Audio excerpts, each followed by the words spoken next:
All right. I believe this means we are live. Ladies and gentlemen, boys and girls, tech fans of all shapes and sorts and sizes and persuasions, welcome to another episode of the Monday Morning Tech Chat Show on the SGGQA podcast channel. Sorry. I just adjusted my armrests and I guess I didn't have it locked in because I went to put my elbow down and then it kept going down. I am Juan Carlos Magnell, aka Some Gadget Guy, the SGG of this terribly named podcast series. The QA, of course, that's the important part, as we like to make this an interactive conversation, look back at some of the top news links over the last week, maybe some news broke over the weekend or this morning, and kind of get us into the flow of covering these tech topics, keeping an eye on them over longer periods of time. We want to follow up on these stories more than just reading the headlines. First of all, I just want to do a quick mic check. I could not hear the pre-show music at all, no matter what I was doing to kind of route my own audio. So I hope that wasn't blowing out people's earbuds and stuff. But we have an incredible crew already jumping in here on the live stream, on the live chat. We got Brian Glaze, we've got Kappa Cash. Kappa Cash, it's his birthday, so everyone needs to wish Kappa Cash a happy birthday. And I typed happy birthday in the chat. We got Simon Says Hypno, Otaku, Pakostin, Al Sabakli, JGJ, Ricardo, Michael Corcoran, T-Bubs, Zhaubotnik. Who am I missing? I thought I was missing. Oh, JFR, Vazikos. So yeah. Did you have the subscriber fanfare? Let's see. Let's do a sad trombone test. We'll save the fanfare for actual subscribers. Oh, Simon Says Hypno, subscribe to Prime, 33 months. Thank you for supporting production on this show. We really appreciate it, keeping the live stream up and running. And this fanfare of glory, courtesy of one Mr. Barry Johnson, who hooked me up with the Stream Deck, is for you. Sad trombone worked. Excellent. It looks like the subscriber fanfare also gave me some audio levels. I can't hear any of it. This is like the fourth week where I changed one little setting for another stream, and now I can't get the audio signal back to my own ears. So I'm totally doing this just looking at like levels and waveforms. Simon Says Hypno. I feel suitably gratified. I'm already into a cup of coffee here. Hold on one sec. Michael Corcoran said that we all need to be caffeinated, so I want to take that suggestion seriously, folks. We've got a really interesting show to kind of work out, to kind of put together. Standard format. We're going to be doing a little housekeeping, into some news block, and then into some gadget chat. We're going to be looking at those Pixel Fold 2 leaks and rumors. I'm sitting on a stockpile of gadgets and reviews and things to talk about here. Unfortunately, I'm in between a couple of embargoes again, and then it's not on the show notes. But if we have time kind of getting into the gadget block, I'd love to have a conversation, a slightly more serious conversation, sort of like the responsibilities of a reviewer and some of the disclosures that we go through. You know, I ran into a really funky situation that I actually would like a little feedback on. This has never happened to me before, and on the podcast, this is a public conversation, but on the podcast, I'd also like to kind of work out what is a reasonable expectation of the audience to detail a situation like this, because I've never had to do it before. that was really cagey. It's not doom and gloom. It's not that serious, but it is kind of serious in how I like to present the information on my channel. So I hope everybody had a lovely American fake rugby spectacular championship day.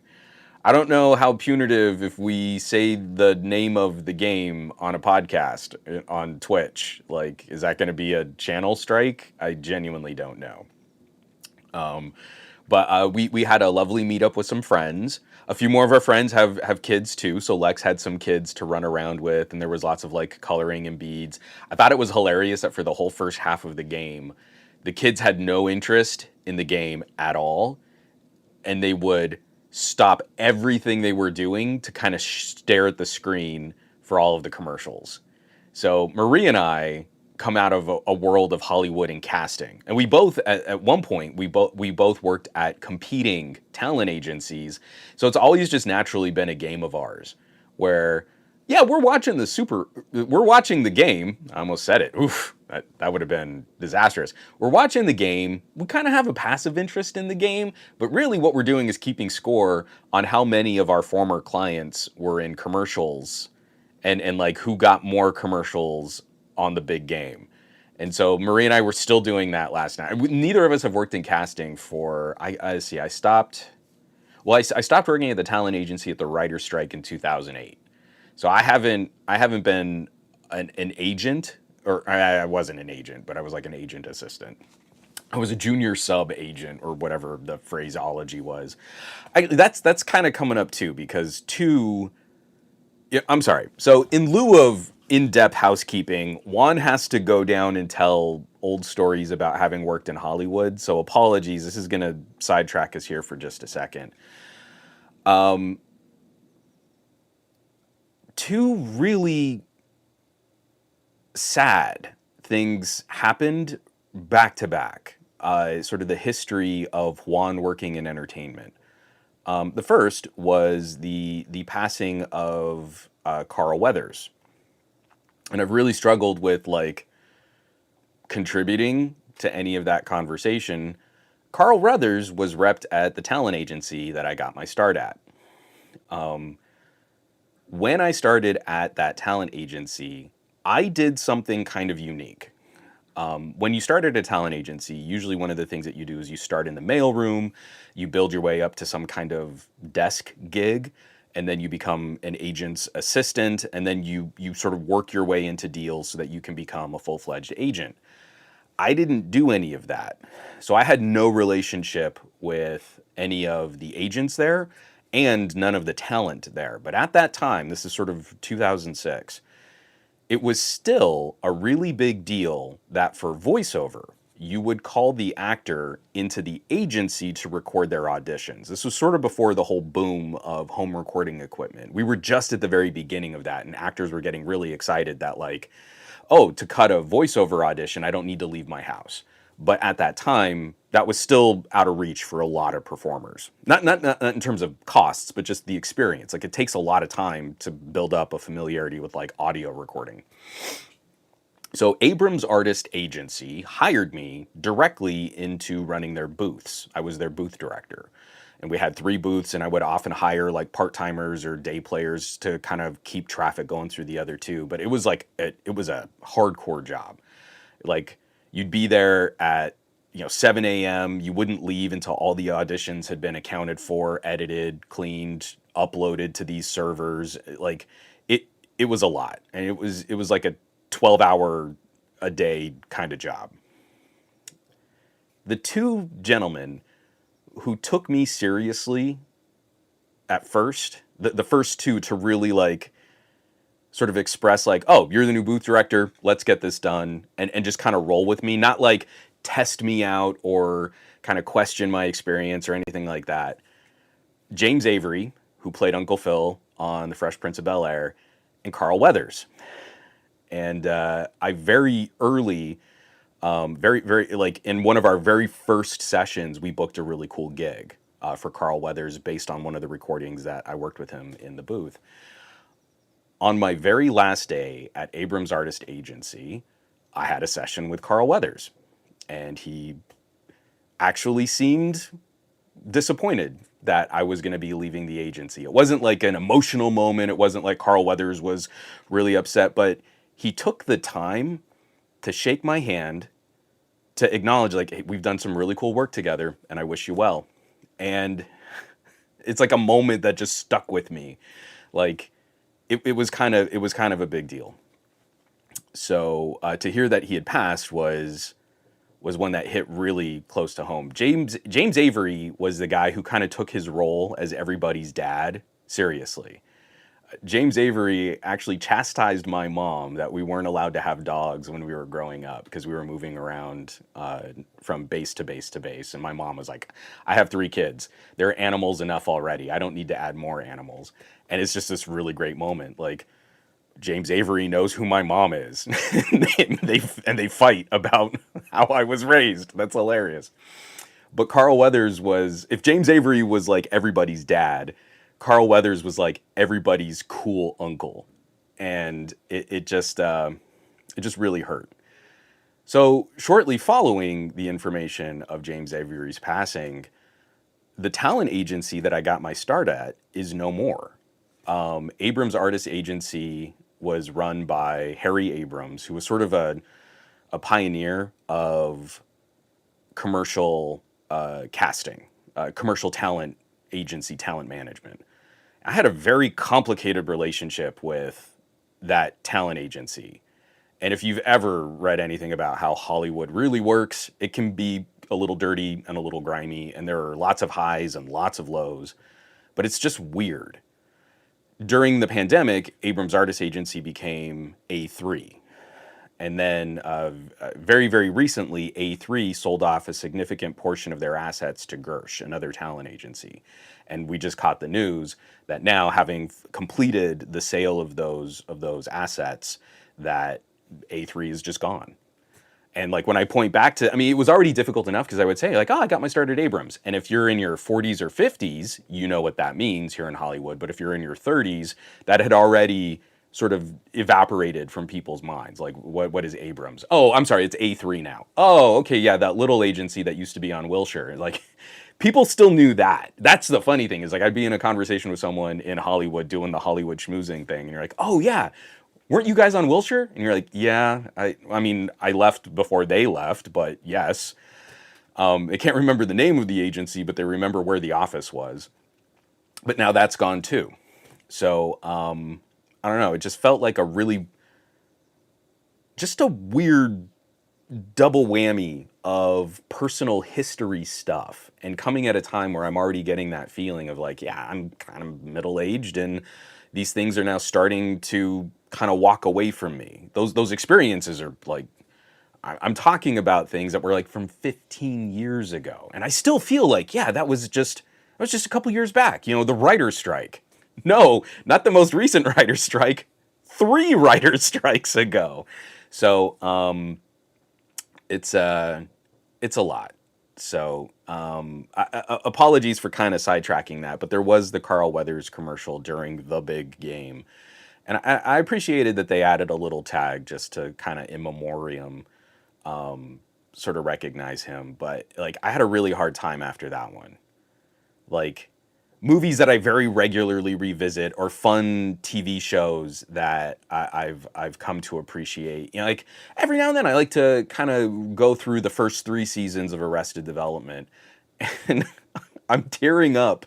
For our friendly get-togethers for the big game, we do a chili cook-off, Chile versus CHILI. So it's like a New Mexican green chili stew against like a Tex-Mex style chili, and I'm sitting over it, and I've put in some chicken, you know, thrown in some cumin, lots of New Mexican green chili, just an unholy amount of garlic is in this big pot, and I'm pushing the potatoes into this pot, thinking, man, you take this home, put in some vegetables, you got yourself a stew. And it's just like, I almost broke down in tears because it's like, it's one of my favorite moments of anything that Carl Weathers has done, is playing himself in Arrested Development, and just how excited he was, how much fun he had with a role like that. So, sorry, I didn't mean to get us started off on anything quite so maudlin, but I do need to transition us back into some proper housekeeping here. And Ricardo is rocking my socks. This is incredible. Gifting some tier 1 subs. Ricardo, this fanfare is for you. And I mean, I would go through each one of these. This is incredibly generous of you, and I really appreciate the support for the show on the podcast. All right, let's blow through this list here. Ricardo is gifting tier 1 subs to Coldest Winter, Awesome Opossum, Treats and Milk, Endless Oars, Domodacilla. I'm sorry, I don't think that's how you say it. Mhe123 or Mhe123, Rami Vaden, 405 WinMag, IMZ Anime, and Nick Fell. Dude, that is incredibly generous. Just dropping 10 tier 1 subs like that. I thank you so much. I really do appreciate it. And it's those gestures that help keep the stream up and running. Oh, Jabotnik, man, like everybody at that talent agency had some crazy Carl Weathers stories. And apparently he was also known for throwing some pretty good shindigs. I unfortunately was never invited to like go hit like Carl Weathers' place for a good party. But yeah, I just, it's tough. It's tough as you get older and you start losing a few things and you want to hold on to memories and like, man, like, how come I just never, like called him up? It's weird to think, like I worked with him a lot and we did a bunch of projects together and we would like chat on a lunch break occasionally. Like he was like a person and we cared about these things. And I could have just called him. It's weird to think, and I should have. Anyway, McCorcoran. Sorry. Looks like Ricardo bet on Kansas City.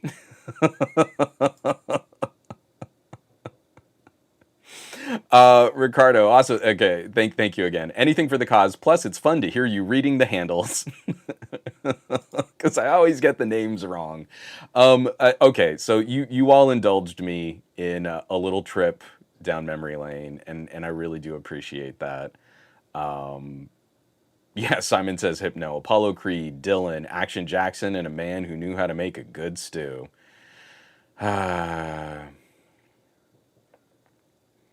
Oh, Michael Corcoran, you did I briefly worked for an ad agency in 2012, Arnold Worldwide. So they did the Flow commercials for Progressive Worldwide. So Stephanie Courtney is the woman who does the Flow commercials, and she used to come in for a lot of casting. So after I left the talent agency, I actually did a lot of work with Stephanie Courtney, and I'm so upset that I wasn't able to record this, but okay, guys, this is like Juan really digging into the Hollywood stuff here. Before I was doing tech and gadget reviewing, I did a show with a buddy called Movies You May Have Missed. And one of our first guest episodes was to kind of celebrate the support that we'd gotten from Jeff Kanata from the Totally Rad show. Now he does a DLC podcast. He was just a really good guy, and like very early on, he gave us a nudge and like supported our show. And I mean, that's like we saw a tenfold increase in traffic. So Jeff Kanata came on to talk about one of his favorite films that nobody had ever seen. That was the tagline of the show. What is your favorite film that none of your friends have seen?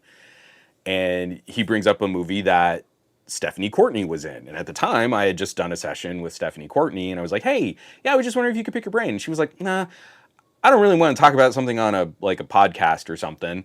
But you know what I can do is I can hook you up with the director. And so I got to talk to the director of this film, and he was like, he just called me randomly. Like, it wasn't like we were ever able to set down a time, and you're like, I can't record. I'm on a, like on the time I was like on a Windows mobile phone. You're like, oh no. But it would have been great, because then I could have like actually taken that audio to Jeff Kanata. Sorry.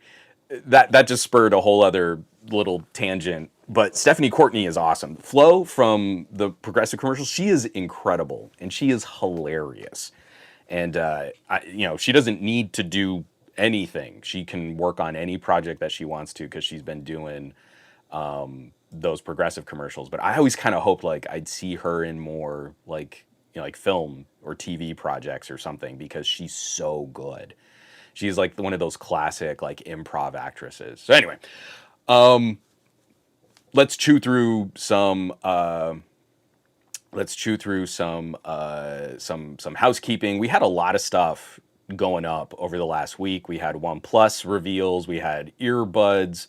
Nope, I don't want that. Let's screen share. There we go. So obviously, right before we went live last week, We all were able to take the wraps off of our OnePlus 12R reviews. So the 12R has been on the channel. Then the day after that, I did follow that up, like I said, during last week's podcast.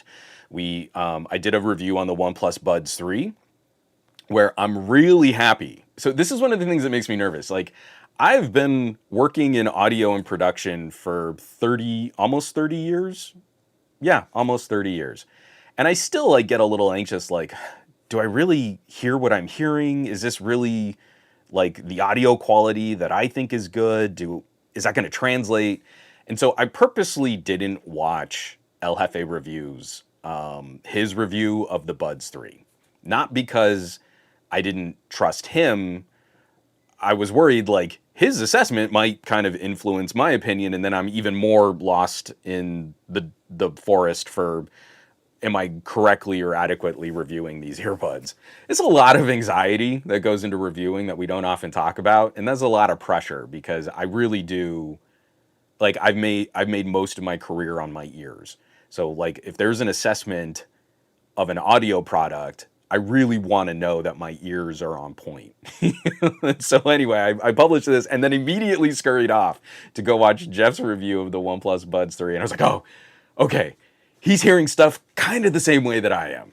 All right, good. And we're still consistent where this style of bud seems to fit him better than it fits me. Okay, we're on track. That's great. It's really like, how consistent am I being really? So it's pretty great.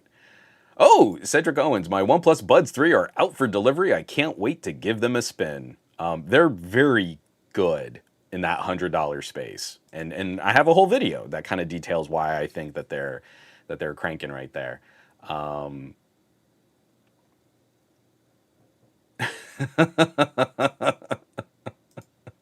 Zhao Botnick, I'm pretty sure you have viewers that aren't even 30 years old. Not a useful comment, but I still wanted to place it.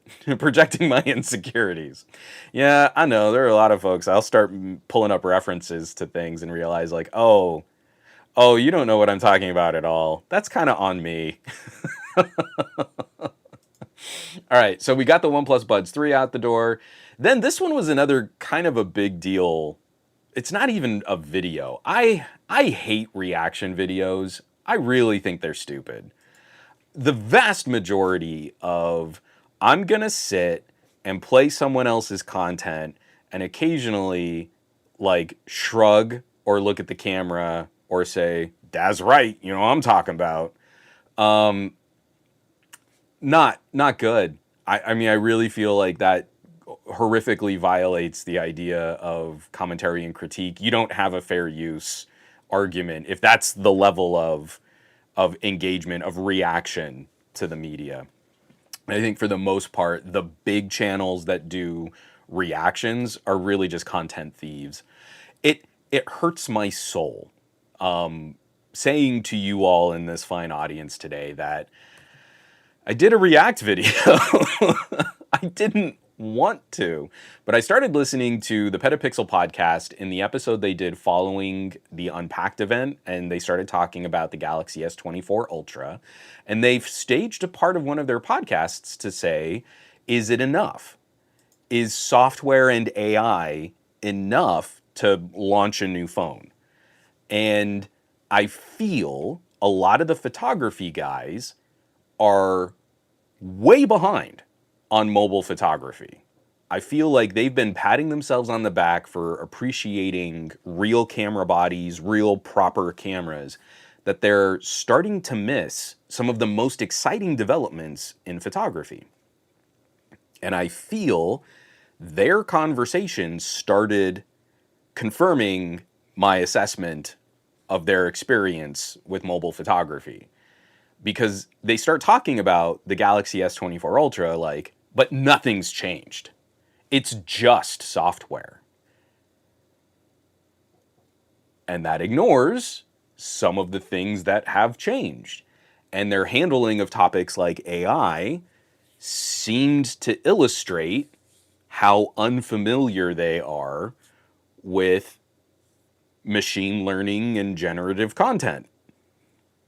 And they were hosting this conversation immediately following an Android launch, where I feel like the same question, is it enough to launch a new iPhone with only these minimal changes from iPhone 14 to iPhone 15, also would have been a totally valid conversation. But we didn't see them phrase a debate or a question, sort of a talking point, as directly following the iPhone 15 launch. So I put a bunch of thoughts. It's an hour-long video, and I am as long-winded as they are. So I apologize. I hate the format. I'm not going to spend time doing other like takedown videos. And a part of the reason why I wanted to do this for the Petapixel podcast is because I'm a huge fan of Chris and Jordan. I really like their camera conversations. I think they are some of the most experienced, practical, photography-based content creators I've ever seen. And they take a very out-in-the-field approach to their commentary. They helped influence how I structure a lot of my phone camera reviews. Again, my phone camera reviews are not, I took a photo of this terrible thing and then you can tell by the good colors that iPhone cameras are the best until we do a blind shootout, and then for some reason Google Pixels always win, but that's not how average consumers are. I'm so over that as part of the techie commentary for smartphone cameras, and the reason why is because I felt like we can treat mobile cameras like regular cameras. So especially through their tenures, they went from the camera store to DP review. That was part of the influence that helped me format my own camera reviews. And I just feel they are so much better at photography, they should be doing a better job of detailing things like sensor size, optics, equivalence.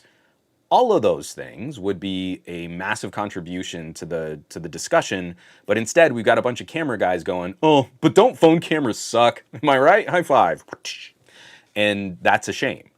That's a shame when I've got something, like I can pick up this Vivo, and this Vivo has a sensor that is directly competing against my multiple thousands of dollars of hardware in my Panasonic Lumix G9 and the lens that I've got on that thing. And it can go head to head. And in sensor level performance, it can kind of outpace some of my Micro Four Thirds options, even with a resolution disadvantage. Now, a bunch of people are like, oh, but interchangeable lenses, and oh, but you need to do this, and you need to do that, and proper cameras. And you're like, cool, you're not wrong. But can I take my Lumix G9 and put it in the front pocket of my Levi's 501s? So you have to sacrifice a lot of discrete photography capabilities to arrive at your better camera body with interchangeable lenses. And if we're not having that fair of a comparison, plus don't even get me started on things like editing, where I can edit that footage directly on device too. So, sorry, it's a long conversation, and even elements of it I wasn't fully kind of jumping on. You can catch that video where I talked about all that stuff. It was probably not. I really don't like it, and it's like confrontation, because the very, very few times, like this is now I think the third specific instance of me purposely singling out one piece of review content to respond to. I did this with the LG V30 with David.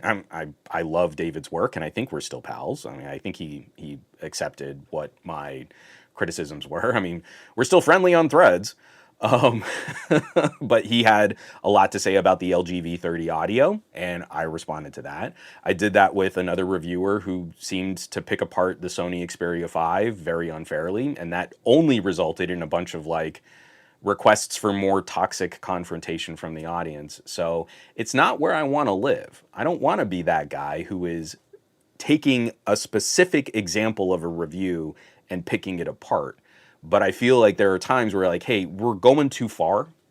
And if someone doesn't challenge this idea, what are we doing as tech reviewers? If you're just going to regurgitate a company's marketing, that's not reviewing. And I feel like people who are that learned on cameras, and this is a podcast that I really, if you're into photography at all, I think you should be subscribed to this podcast. But I'm putting less and less stock into their mobile conversations. Like they don't seem to know what they're talking about when they shift to phones in the same way that they really know what they're talking about when they're talking about camera bodies and lenses.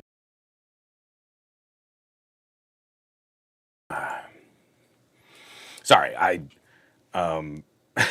got a lot of comments here to catch up on. Dave Burns would like everybody to know that he's 28 this month, so he's not an old yet, but he's getting really close. In 2 years, you're going to be an old, and then suddenly no one will want to market or advertise to you. JGJ is also like, I'm also under 30.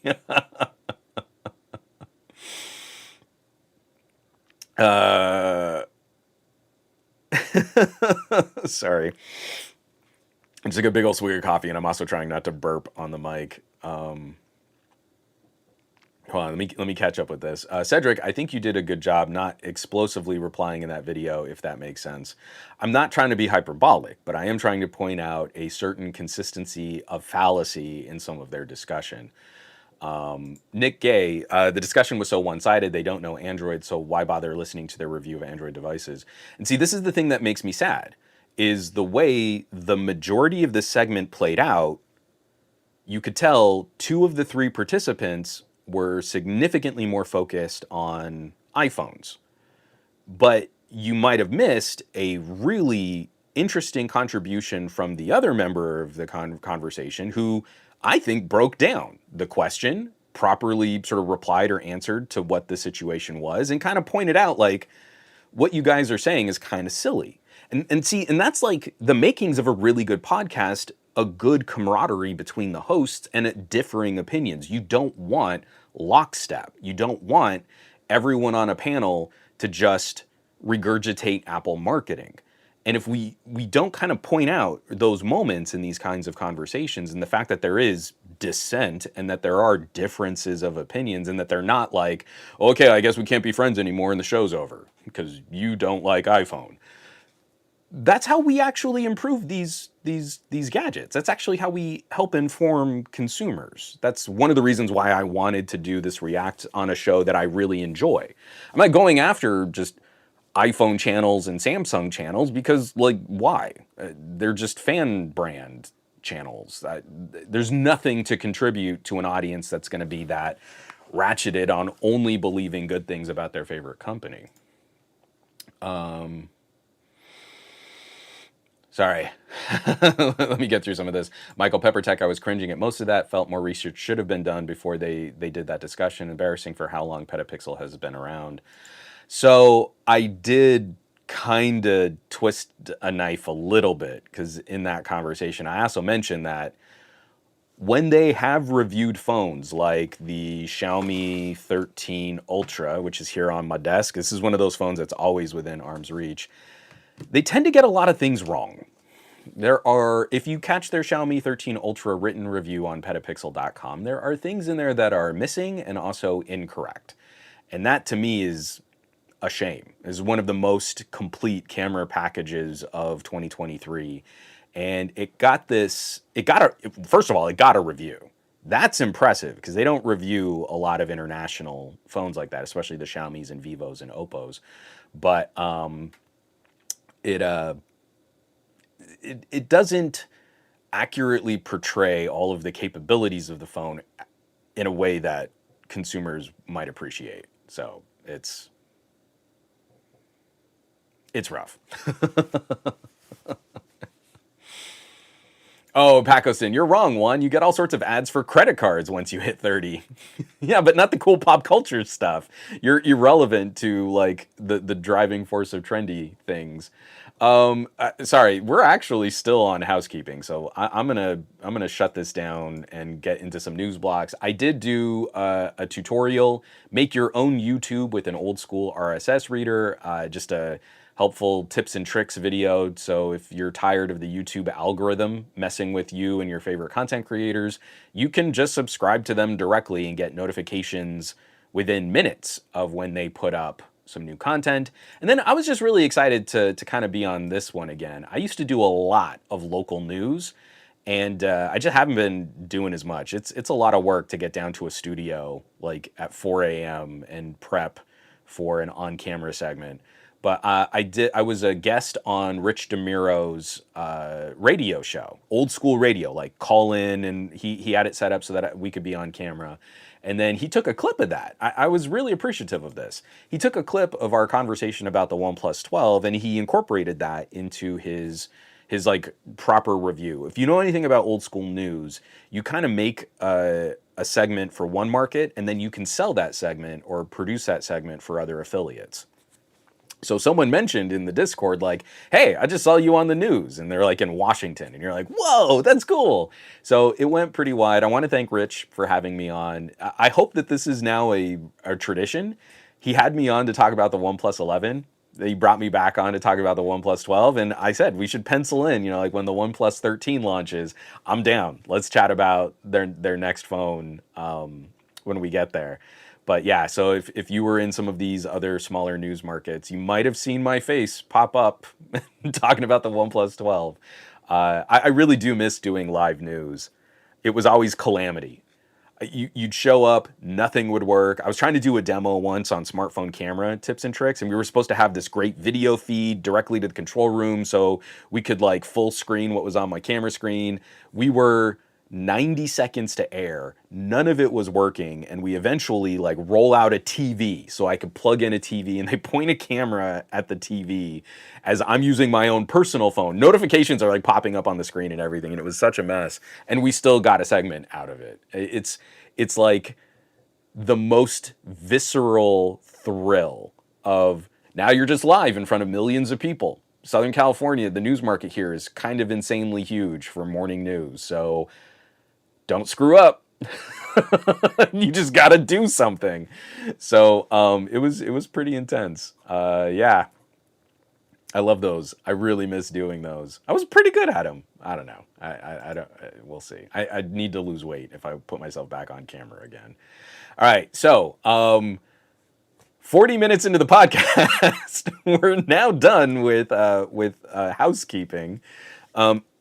We've got stories to keep an eye on and follow up on. Everything that we're going to be talking about for all of the housekeeping links, and then also all of the news block will be on the show notes for this week's episode, somegadgetguy.com.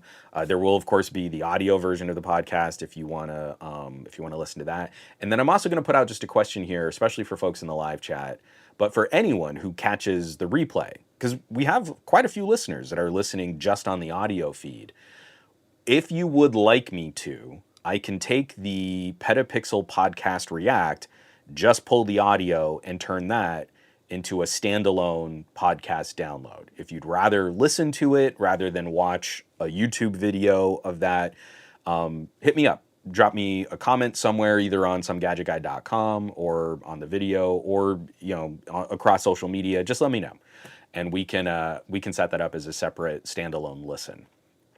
So I'm gonna take a quick drink of water. I'm gonna hydrate because JMan150 said I needed to hydrate, and he's right. I'm getting a little clacky.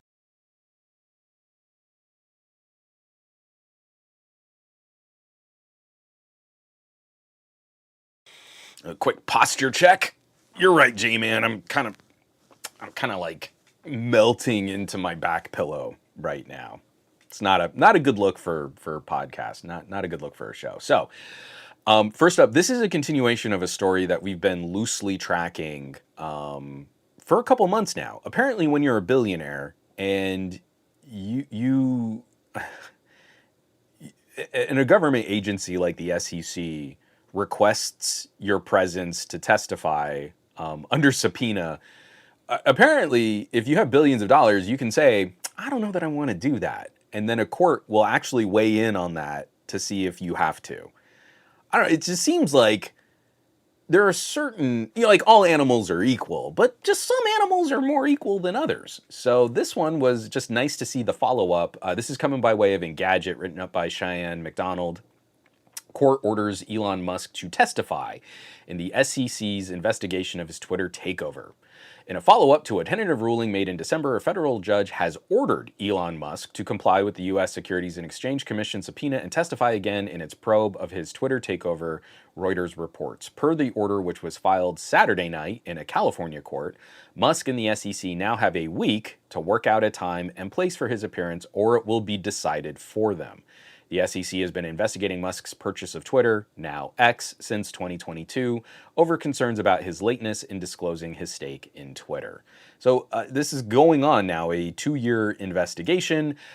And the next step of that from the SEC is finally pinning Musk down to start the testimony that he has been issued a subpoena to comply with.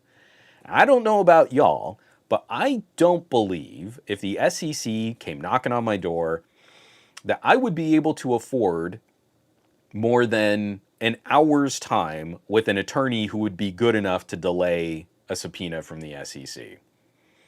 I'm pretty sure I would lose that fight on the day. But here we are. Weeks and months later, finally a judge has weighed in and said, no, they have a subpoena.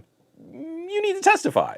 And they were playing all these games of like, well, you can't make him testify because he now technically lives in Texas and it's a California court. And now we need to measure how much time he lives in Texas versus California. And Grimes is saying that Elon Musk is a good dude, I guess. Like, what are we doing? What are we doing? So we should get some information as to when that's going to go down. So this is what's crazy, though, is like granting him this autonomy. It's not that he's going to testify in the next week. It's that they will have decided on a time and a place for him to testify in the next week. And who knows, that might be a month from now, might be 6 months from now. He's a busy guy. He's got a lot on his calendar. So we'll then have to follow up on this again when we get to that point. It's definitely an interesting turn for Elon Musk as we've seen that sort of change in public perception. Twitter is a raging dumpster fire that has lost most of the value. What is it valued at right now? Can someone please just kind of pop in? Last I read, it was valued somewhere around 17 billion. So it's lost like 35 billion of its estimated value from the purchase that Musk carried out. So if, I don't know, someone catch what Twitter's market cap might be, it's not looking good. And then he also was just denied that payday that he tried to give himself from Tesla. And so that was another like $50 billion that he technically doesn't have now. So it's rough. And he's now like, I think he's now like the third richest man in the world. It's got to sting. He's someone I feel is so narcissistic that it probably really does bother him in a Silicon Valley, the TV show kind of way. He's still a part of the Tres Comas, club, but he used to be the leader, and now he's not anymore. And I bet his ego is actually bruised by that. Gormlord, but Elon said they have more users than ever right now. So I wasn't really going to make this a part of the podcast, but I loved that, like, in that window between Taylor Swift deepfakes propagating all over Twitter and pictures of Drake's junk propagating all over Twitter, that Twitter saw a significant bump in their App Store rankings.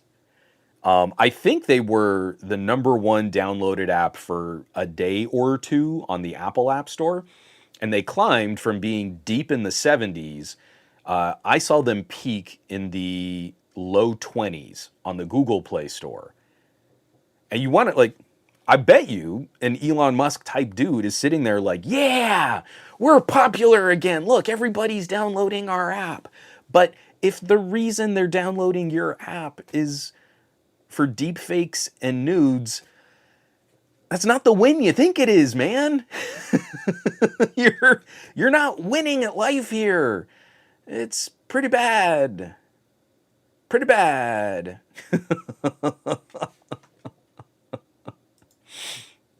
All right. Just another science-y story. I don't I don't follow up on this kind of stuff as much. I'm really not super into automotive tech. I mean, not like I used to be. I used to like work on friends' cars and we'd bolt on turbos to like little, you know, Japanese hatchbacks and stuff like that. I can wax romantic about like the Honda CRX for another hour of this show. I had a friend who had an Eagle Talon, and that was an amazing car to work on. It was really fun to drive. But this one just kind of popped up in my newsfeed, sort of apropos of nothing else that I usually search for. Shell is immediately closing all of its California hydrogen stations. The oil giant is one of the big players in hydrogen globally, but even it can't make its operations work here. This is written up by Mac Hogan over at InsideEVs.com. Here, let me scroll down just to a little bit. Unfortunately, the reason why Shell is closing up shop should give Toyota Mirai, Hyundai Nexo, and Honda Clarity fuel cell owners even more cause for concern. In the letter announcing the closure, Shell Hydrogen Vice President Andrew Beard said they were shutting them down due to hydrogen supply complications and other external market factors. It's not hard to see what Beard is referencing here, and they start talking about some of the other challenges in costs, operation, and then the adoption of hydrogen-powered vehicles. Now, I'm a fan of EVs. EVs bring a lot of their own problems to the table, but I feel there is a long-term conversation about mobility, about travel, and about commuting where we start the conversation off with EVs. I believe Dave Burns would probably join me in agree with me here that eventually we get to a point where we are better demonstrating city planning to make cities more walkable and bicycleable, and that commuting becomes a much different conversation after we've applied better urban design to housing markets, getting people to their jobs and home again in better and more environmentally conscious kinds of ways. But I do like the idea of energy generation from singular plants or from things like solar panels and battery cells rather than energy generation in an internal combustion engine. So each of these challenges, I mean, like EVs help us move past one point of the commuting problem in how energy is generated in the vehicle to move the vehicle, how energy is stored, and then that applies to a motor. EVs still bring all kinds of other issues. Like if you're talking about air quality, you still have like tire and brake dust, and there are all these other things that still contribute to the problem. EVs help one point of that conversation. It improves upon it, and it helps prime the brain for other suggestions to work their way through. Hey, if EVs can do this, what else can we do? If public transportation can look like that, what else can we do? It just helps plant a seed.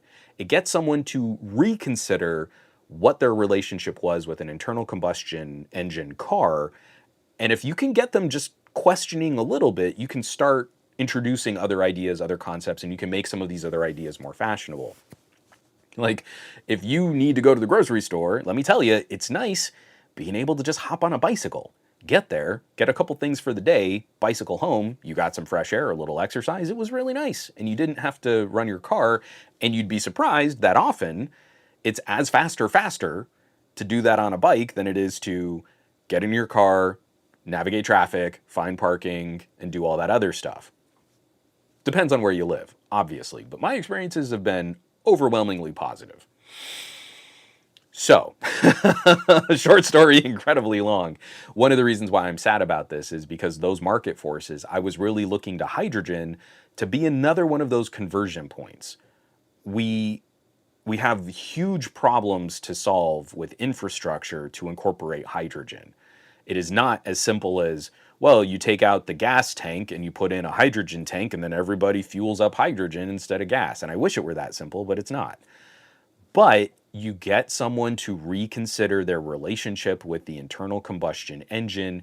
They're doing something a little different, and the vehicle is operating in a different way, in a cleaner way. than what a traditional gasoline-powered car would do. Excuse me. And so that's a bummer. I was really hoping that hydrogen would be sort of another fork of this reconsider of this conversation. But again, we're sort of beholden to very short-term interests in business. The infrastructure never rolled out like I thought it would. I was working with a director at Newegg who had I think he had the Honda. I might have that wrong. It might have been the Toyota. I thought it was the Honda. Anyway, and he was going out of his way. He was driving that car. That was his daily commuter. He had to go a little ways out of his way to find a hydrogen station, which meant that like at least 10% of his range was immediately killed because commuting out to the hydrogen station and then driving somewhere else was sort of a waste of that fuel. But he was still like, I'm doing this. I'm really passionate about it. This is a really fun car to drive. It's really great. So it's a bummer that in a very car-heavy state like California, we can't find those opportunities to offer alternatives. It's the alternative that matters more than the exacting minutia of how does this directly impact climate change one-to-one. It's how do you get someone just to rethink what they're doing during their day? We get so caught up in the sort of we get so caught up in the apathy of just sticking to what's familiar. And that's sort of the doom point we're seeing for the human species. We could change, but why change? And if we can't go after major industries, if we can't go after huge corporations, and if we can't contribute to that with our own personal lifestyle decisions, then we're kind of doomed as a species. It's going to be really bad. So this one hit me just like, again, I don't seek out a lot of news on cars, but every now and then I'll catch something on my feeds and you're like, oh, actually, yeah, that does kind of suck. And that was one of them. This does kind of suck. California is the place to look at offering a better infrastructure for an alternative fuel source. And I feel like we really dropped the ball. I feel like we really let this one down. And it's a shame that we can't keep some momentum going up there. Zhaubotnik, in my city, the public social support taxi company uses Mirais. That's actually pretty cool. I love to hear that.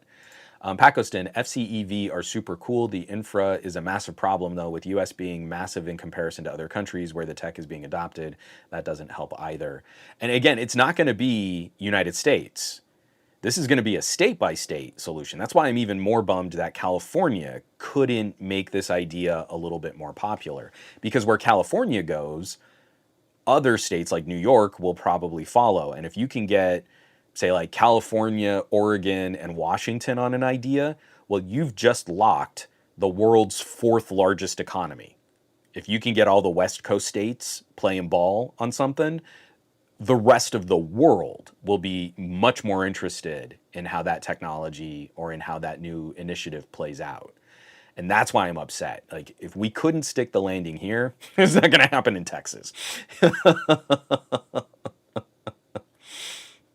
Yeah, Gabaletta. I mean, again, this is what I'm kind of alluding to. My issue with EVs is not even with EVs themselves, is the inefficiencies, aging power grid, lack of renewable and planning for future recycling and proper disposal of old EV batteries.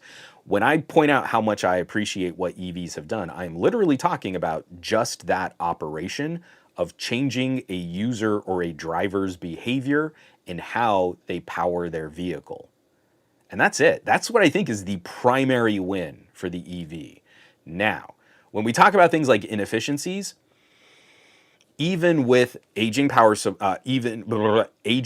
grid, and where so many of our power sources are probably coming from dirty power plants, I still feel you probably have an overall net positive where energy is generated in larger quantities from a singular source rather than the city is still powered by this dirty power plant and every driver has their own little mini dirty power plant. And that's how we get around. If we are sort of containing and localizing a singular power source, even with all of those other issues in the chain and in our power grid, I still feel that is a step better. And that has a small but important ripple effect in other parts of the conversation, where I am storing electricity in a battery. Where else can I get electricity from? Hey, you know what? We might want to look at throwing solar panels up on our home. And from there, we are starting a bottom up approach to just re examining our behavior. If we don't break free of a gasoline model, a heavily subsidized gasoline model, we we won't find those other opportunities to better contribute to the grid, make those grid improvements, and then get other people to consider other methods of locomotion to get around their neighborhoods and to commute to their jobs. As soon as we start that, I feel like the EV, because we're so car centric in the United States, I feel the EV is the perfect place to start. And then people start reconsidering other aspects of their behavior. And that's to me what the victory is.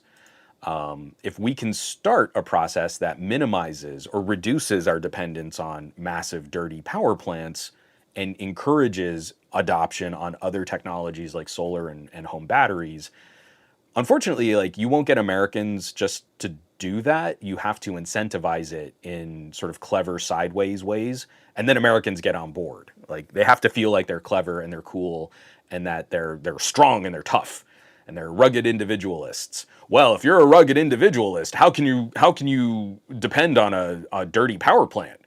Oh no, a rugged individualist takes care of their family's own power, and I don't want to share my power, so I've got solar panels and batteries. So I've taken care of my family and my power. Those were gun sound effects, because America.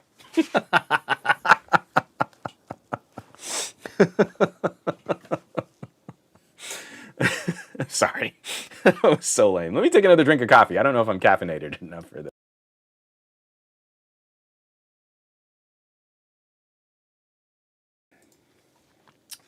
Let's see. Get this out of the way here. Okay, so hydrogen, gone. Shell, pulling out. This is another one. I'm bringing this up because, like, I don't feel we need to spend a ton of time on this. I would just like to point out that there is a certain trend in conversation when we talk about, like, privacy and security and, like, oh, if you own an Android, boy, that's not very secure, but Apple does all these things to protect you. And Apple is really not liking these new regulations that say you can sideload apps. And as soon as you let the iPhone sideload apps, then your phone will be infected with viruses. Because that's not how malware or viruses work. So, having like a singular point of attack and having a walled garden approach to privacy and security doesn't mean that you're infallible. So all of those sort of like emotional appeals to not letting you have more control over your device, to a point, I do kind of agree with the sentiment that if you want to do something ridiculously stupid with your computers, you should kind of be allowed to. I don't know.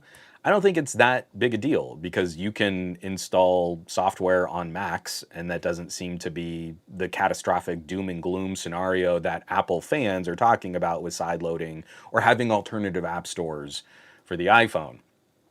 Because this was a pretty major story that I feel like didn't get quite enough attention. Written up by Dan Gooden over at Ars Technica, a password manager LastPass calls fraudulent was booted from the App Store. The name of the app was LassPass, LassPass, and basically existed just to confuse people and trick them into giving the app their LastPass credentials. So from the article, as Apple has stepped up its promotion of its App Store as a safer and more trustworthy source of apps, its operators scrambled on Thursday to correct a major threat to that narrative. A listing that password manager maker LastPass said was a fraudulent app impersonating its brand. At the same time this article on ours went live, Apple had removed the app titled LastPass and bearing a logo strikingly similar to the one used by LastPass from its App Store. At the same time, Apple allowed a separate app submitted by the same developer to remain. Apple provided no explanation for the reason for removing the former app or for allowing the latter one to remain. And there apparently was another update down at the bottom. But yeah, so like at some point, humans screw up. So, like, when we bring up these stories, don't you always see kind of like an inequity in the reaction? Like, Google removes these 5 apps that were riddled with malware. And everyone goes, oh, see, look how bad Android is at security. It's full of holes. People are going to take advantage of you. Oh, Google can't do anything right. You need to have... And then I bring up a story like this, and I got replies on social media. Well, see, Apple got rid of it. Apple did the right thing. They eventually found it. Not to mention, they say that like thousands of people were affected by this, but Apple eventually found it and they did the right thing. They got rid of that bad app. And it's all because there is a natural inclination for that person to side with Apple. They're a fan of Apple, and Google is the bad guy. So everything Google does similarly is bad or wrong or something like that. So we don't need to harp on this too much. Malware is going to hit you no matter what your strategy is. A walled garden, singular approach is not inherently more secure when mistakes like this can get through. And we've seen in the past, there have been other instances of Apple developer software being compromised. And so then people who don't have access to proper Apple software developing tools will submit these apps, and somehow they will also make it through the verification process to the App Store, and then iOS is compromised. At the same time, it's also like Apple can't make a good browser secure to save their lives. All these people like, oh, who'd want to use a Chromium browser on an iPhone? And you're like, Safari is the leakiest, insecure piece of software I think I've ever seen. You are constantly fighting massive issues with Safari just vomiting your data all over the internet. So let's not pretend that Apple's singular approach is quantifiably better in any way. It's better for marketing because it's easier to explain Apple doesn't let you do things with your phone, and that keeps you safer. In much the same way that we make the joke that no one can eat steak because babies can't chew it. And that has been their approach to on-device security. If anything, we should be pointing out some of those other victories where when waves of malware strike, if you have an infrastructure that's used to dealing with viruses and malware, it's better able to figure out what to do with viruses and malware, where the reactions to very similar threats on Windows seem to be corrected for faster than when we see some of those gremlins pop up on the Mac. I'm speaking specifically about the Mac Defender bug. There was a rash of this kind of malware that you would install, and then it would kind of lock you out of your system. And we saw it first en masse on Windows, and it was pretty quick before we saw a reaction for Microsoft, and we found a way to kind of clean it out. We went months on Mac OS where Apple was sort of ignoring that the problem even existed and was deleting posts accordingly, according to people that frequent the Apple forums and support sites, would delete mentions of it, and then eventually rolled out a security patch, and everyone patted themselves on. See, Apple got rid of it. They did the right thing. They finally, I know lots of people were affected, and it took them like a whole month longer than Microsoft did. But no, Apple knows what they're doing. Apple keeps you safe. And it's the same thing here. So, best practices. We are the group of nerds in this chat that we can talk to our family and friends and say, like, double check. Just because it has a similar looking logo doesn't mean you're installing the app you think you are, and you are not safe from this kind of casual, apathetic app management solution, even on an iPhone. So all the people who downloaded LastPass might have been giving up all of their password data to another entity. And now it's on LastPass to correctly educate their customers on how to change their passwords and properly protect their data.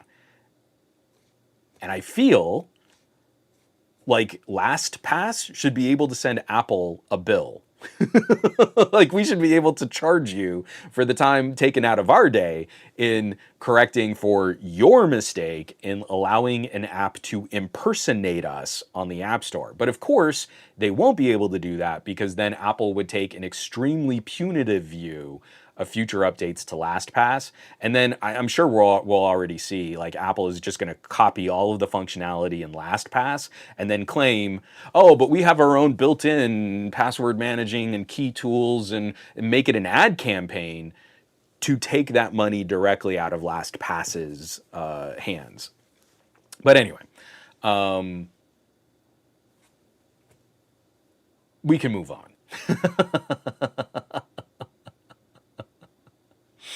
From Pacoston, 2 things. Apple allowed the malware to reach real users. Apple doesn't allow you to install useful stuff they deem dangerous. So, yeah.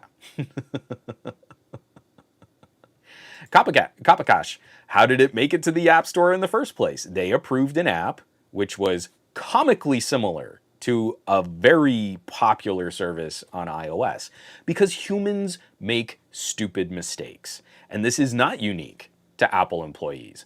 But we need to point it out that it's not something Apple employees are immune from. They make dumb mistakes just like anyone else. And we cannot sit back and say that the App Store is some paragon of objectivity and virtue. People approve or disapprove apps submitted to the Apple App Store. And sometimes they get it right, most of the time they do. And sometimes they get it really wrong, and sometimes they abuse their authority, like the WordPress situation, where they can bully developers into trying to make them give Apple more money. They are beholden to the same evolved primate mechanics as any other industry. And when they believe their own superiority is when they're also at their most dangerous for their end users and for everyone else around them. See, Gabaletta, this is exactly what I'm talking about. One of my coworkers needed to have their iPhone scrubbed clean and reflashed because malware in their phone, all because of reckless usage. You are not safe, and I'm really frustrated that Apple sells an idea of security that probably contributes to people doing stupid and dangerous things with their phone because they believe Apple's marketing that's going to protect them. And we really do need, for the people we're closest to, we need to disavow them of that idea. All right. Sorry. I just caught, someone was asking me about the flipper, the flipper situation, and then someone else replies, no, don't make them ramble about their Bluetooth protocol again.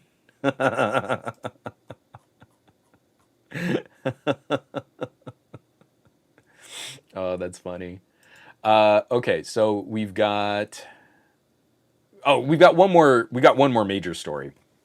So just another kind of twist of the knife. A little while back, we talked about movies purchased through the PlayStation Store. I don't even know like all the pieces and mechanics of this because I really haven't purchased a movie in years through any kind of online or streaming style service. A couple years back, when I really started getting into rebuilding my NOS, I just started buying discs. And now I have a stupid collection of discs again, but I've been backing up my discs to my own personal NOS. I'm not sharing that data. I'm not redistributing, but for my own personal local entertainment, that's where I'm choosing to put the movies and TV shows I care about most. But Sony recently lost the license to a number of films, and then those films disappeared from people's catalogs. And Sony said, well, again, our terms of service, you don't really own it. You own a license to watch it so long as we have a license to share it. And so you really haven't purchased anything. And when we lose it, you lose it too. And there's nothing you can do about it. And I don't know if there were any conversations about like refunds. I personally didn't follow up. That's on me. But now we're seeing the impoopification of mergers rearing their ugly head, and if you did business with with Funimation, you're also losing some of your content. Well, let me take a quick drink of water while this is up on the screen.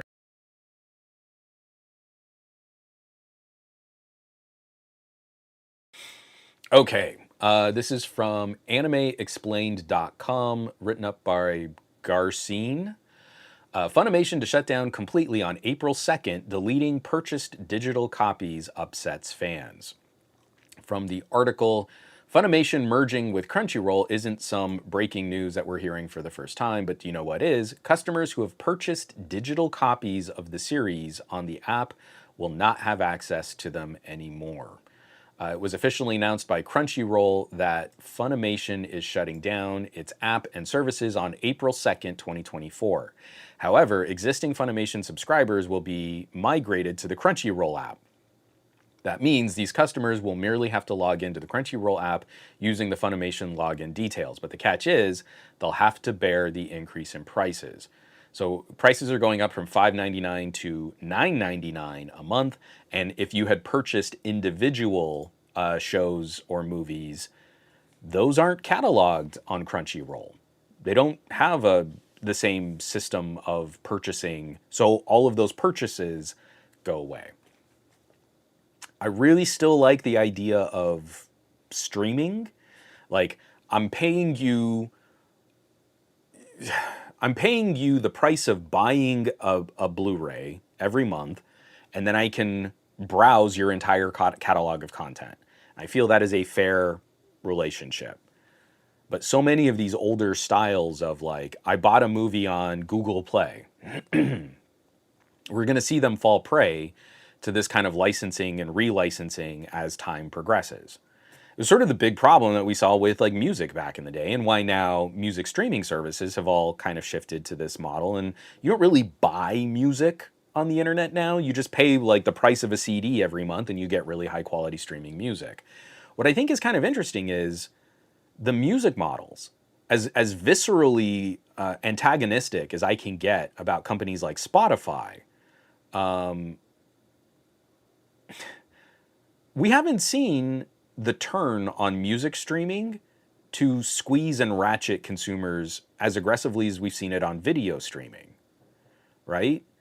Like in the last couple of years, as I've been a Netflix subscriber, we've seen prices rise a bunch of times. We've seen the start of ad-supported tiers of those products, and we're watching them eliminate the old plans, the grandfathered plans that used to be more fair in how you would subscribe to their service. It hasn't happened on Qobuz, hasn't happened on Tidal. Amazon Music is pretty healthy. Apple Music is a pretty good service. Spotify, the direct relationship between Spotify and the consumer hasn't changed dramatically. If anything, I'm upset that it hasn't changed fast enough, and that I wish Spotify had been more aggressive in doing things like actual high-res streaming. That's the main reason I shifted over to Qobuz back in the day, and I'm never leaving Qobuz because I like their treatment of copyright holders better. I like how they build their model better, and I just like that they built their service on high-res and at least CD quality for everything that's on their catalog. So I just think that's kind of curious. All of the video streaming services have much more aggressively, and obviously the costs are higher. If you're streaming audio, even high-res audio, your bandwidth costs are nowhere near what video streaming costs to in terms of servers and maintenance and bandwidth, all that stuff. But we've seen over the last couple of years how much more aggressive the video streamers have tried to squeeze consumers. So this came as yet another step on that path.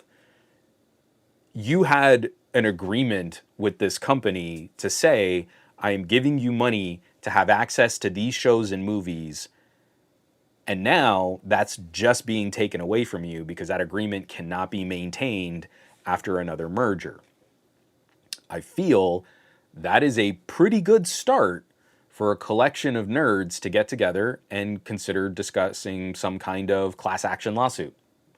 if there's not going to be some kind of compensation for the money that went into this based on this kind of plan and how you have promoted the idea of purchasing content, not purchasing a license to watch it for a short period of time while we own the license, then I think a lawyer could get in there and probably do a little damage. You know, get you one of them fat checks, you know, like, oh, in the class action, everyone gets $3 back. But if there's no corrective action to this kind of business practice, then companies are going to increasingly play fast and loose with licenses. I mean, look at what HBO Max is doing with their catalog. They've cut so many shows and services. They're probably going to be canceling that Acme movie. Like, it's a done movie. But it's just better for their financials if they report this as a loss and they can just kind of dump it and it'll never see the light of day. You're like, how can we do business like that? How is this now what we do with media and entertainment? And especially in the United States, where like the media we export is one of our more significant exports.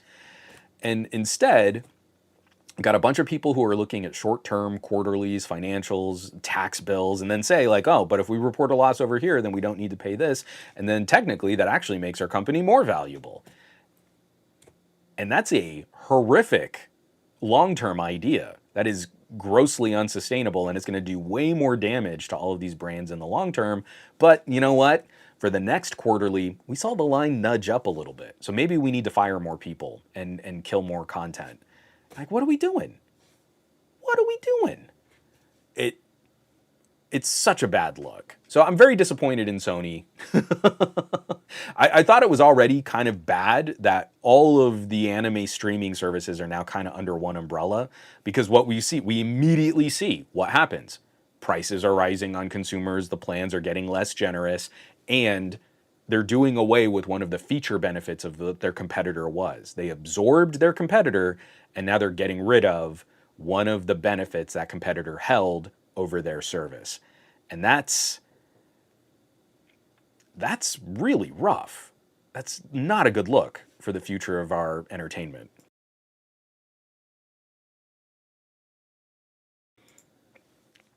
Michael Corcoran, yeah, I'm still salty. Removed Westworld seasons 1 and 2 were great. Yeah, Jabotnik happened before. The Batgirl movie apparently was almost done and pretty good, but it made more sense financially to cancel the whole project. And they still put out The Flash. JTJ, you know what's funny is my wife and I were just talking about this. I mean, Drew Carey Show was the canary in the coal mine since it's not available widely on streaming. And I've been going through, I now have a collection of DVDs. Like, they're not even available on Blu-ray, but movies that just don't exist anymore. And it is freaky. It's no grand work of cinema, but like, I really enjoyed the mockumentary stylings of Drop Dead Gorgeous. I think it's a charming, funny movie, and it's got I don't know, it should have its own little twisted cult following. It's a cool little film. It is so difficult to find that movie like streaming anywhere. And that's another part of the problem is I'm sure someone can go and look and dig through some video streaming archive or something, or find like, maybe it's on Amazon, I don't know. But like, it is so much more difficult to find where does this movie or TV show live. And like what JGJ is saying, like, hey, you talk about Drew Carey Show. You just want to rewatch, you know, oh, Ohio, you know, like, great, awesome. I should not have to work that hard to find where it lives so that I can find a copy of it to stream. But if I go to eBay and I find the DVD set of the Drew Carey Show, I mean, yeah, it's going to be more expensive than like a month or two, or probably a TV show that ran that long. It'd probably be more expensive than like 3 or 4 months of a streaming service. But then I own that show forever, and I don't have to care ever again where that show might end up. Excuse me, I'm coffee burping here. Where that show might end up on a streaming service. It's getting really ridiculous. DTNL. Cough, cough. The Internet Juanchive, aka the Bagnelliverse. It is also kind of shocking to me how many movies and TV shows you can find on the Internet Archive that probably shouldn't be on the Internet Archive. I don't know who the right holder might be, but I got this itch. I really wanted to rewatch When Worlds Collide. Classic 1950s, end of the world sci-fi. I mean, all of the best kind of like hokey rocket ships, miniature photography, over the top kind of melodramatic acting. It's a glorious film. And there's a pretty good copy of it on the Internet Archive. And you're like, I don't think that should be. I guess whoever owns it is not making it or enforcing it, or I don't know, but I did a search for it and Internet Archive popped up and I pushed play and I was watching the movie. Like, that's how this should be. It should be this easy. So before we get into kind of the last sort of bit of this show and we're talking about the gadget block, I would like to bring up someone criticized me last week because I was pointing out some of the trends in coverage for Apple's mixed reality headset. So Apple recently came out. I don't know if anyone knows about this thing. It's a VR headset, but with cameras built into it so that it can do mixed reality. So there are some augmented reality features, but what this headset is a mixed reality headset. So, sorry, that is so silly of me.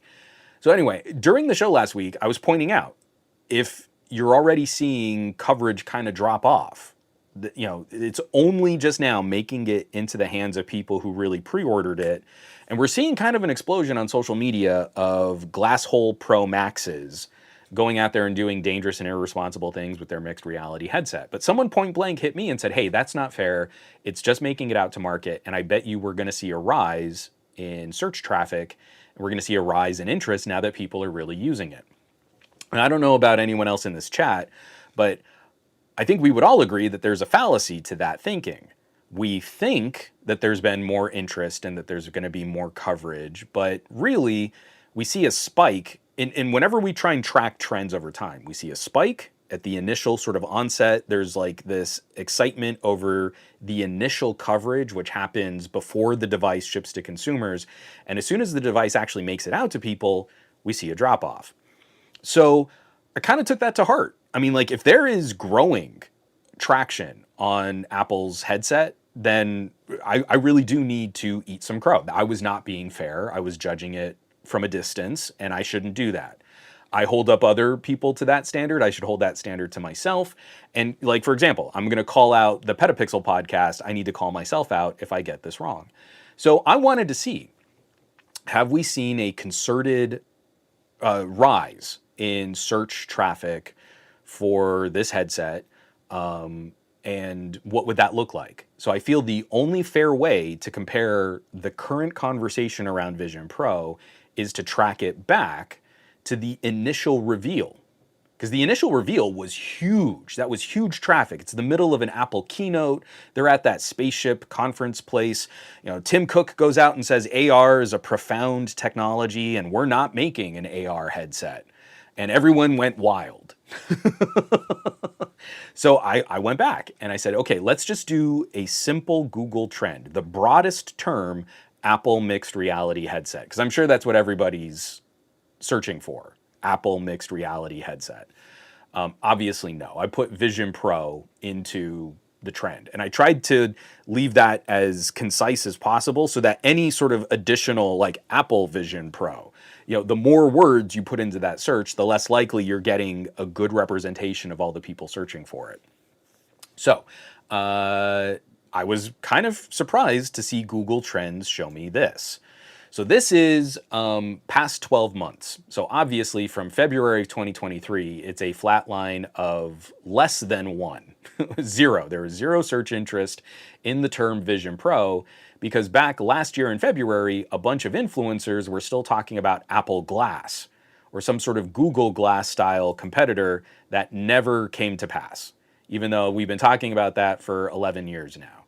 But then on the actual announcement for Vision Pro, we see this ranking there's a spike at up to 72 out of a possible 100 in terms of interest. So when you put in other search topics, you can kind of compare what's more or less popular on a scale of 0 to 100. So Google, over 12 months, ranks Vision Pro at a 72 immediately after the keynote reveal. And then obviously it drops dramatically over the next couple days.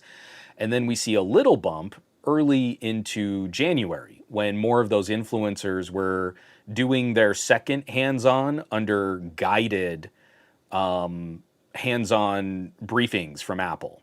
So very little was still coming out, but Apple was really manicuring the conversation around Vision Pro, and those spikes hit like 14 and 16. So compared to the 72 spike, that is much, much lower. But then once we get into the beginning of February and the devices start shipping, Google Trends is estimating a 100 in the week of February 4 to February 10, when these devices really started showing up in people's hands. But this is not based on the actual trend data. This is their estimate. So they're estimating that Vision Pro is now significantly more search interest popular than it was back in June of last year for the reveal. Back in June, that was 72. They're estimating now it's got to look like an even bigger spike of interest has hit. So that's really interesting to me. Okay, maybe I got this wrong. Maybe there is so much more interest in Apple's headset, so let's break this down. Instead of comparing against the June reveal, let's take a shorter window look. So instead of 12 months, let's kick it down to 30 days. So I kick it down to 30 days, and now the daily traffic is more granular.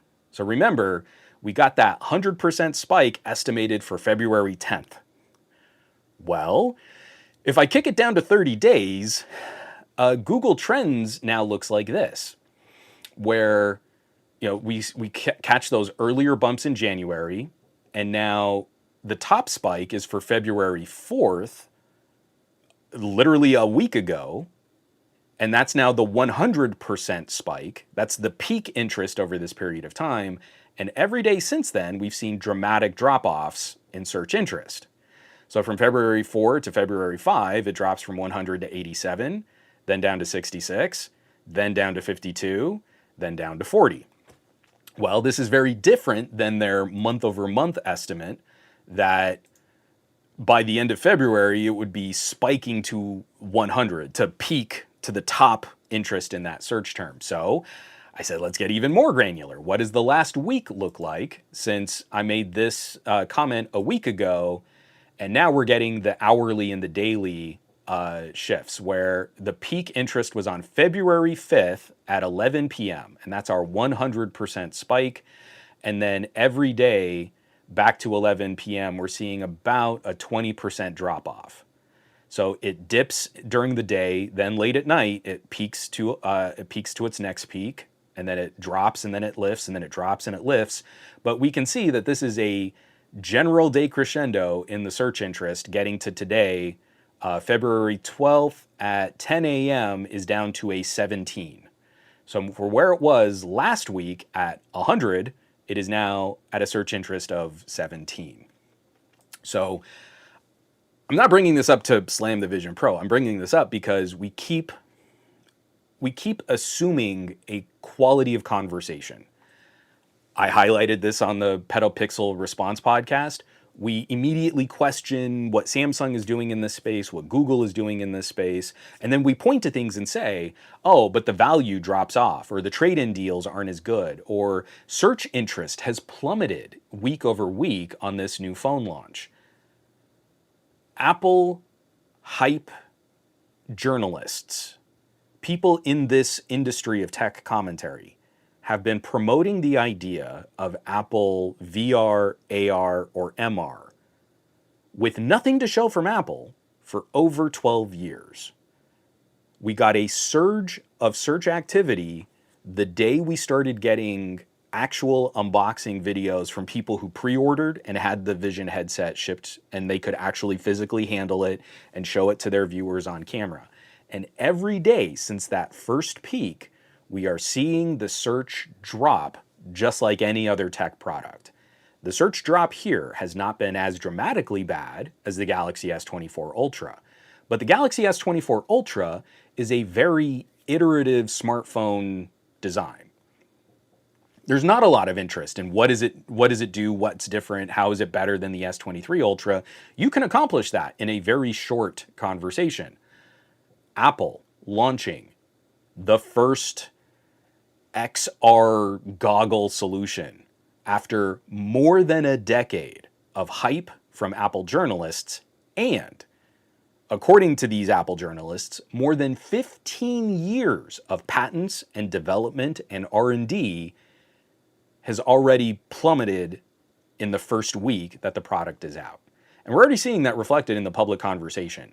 People walking around doing wacky things with Vision Pro are already recalling some of the ire that we saved for glass holes back when Google Glass was a thing. I was watching a morning news show and one of the anchors was like, wait a minute, you're allowed to drive with the Vision Pro? And the other anchor just went off. You're not, but they are. They're driving with these stupid glasses. And she used that phrase. She called Apple's headset stupid glasses.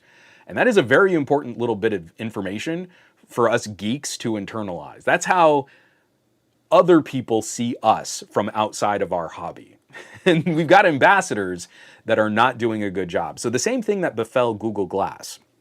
Google Glass had terrible ambassadors.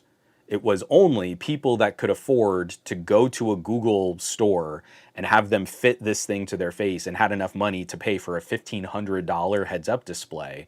Those are the worst people to have introduce your tech to average everyday folk. No surprise that we coined the term glass hole based on those experiences. Like, I'm sorry, everyone remembers that picture of Robert Scoble in the shower with his Google Glass, showing a bit too much of his chest for my tastes. Like, I don't want to think of the rest of Robert Scoble in the shower. So that was a bad look.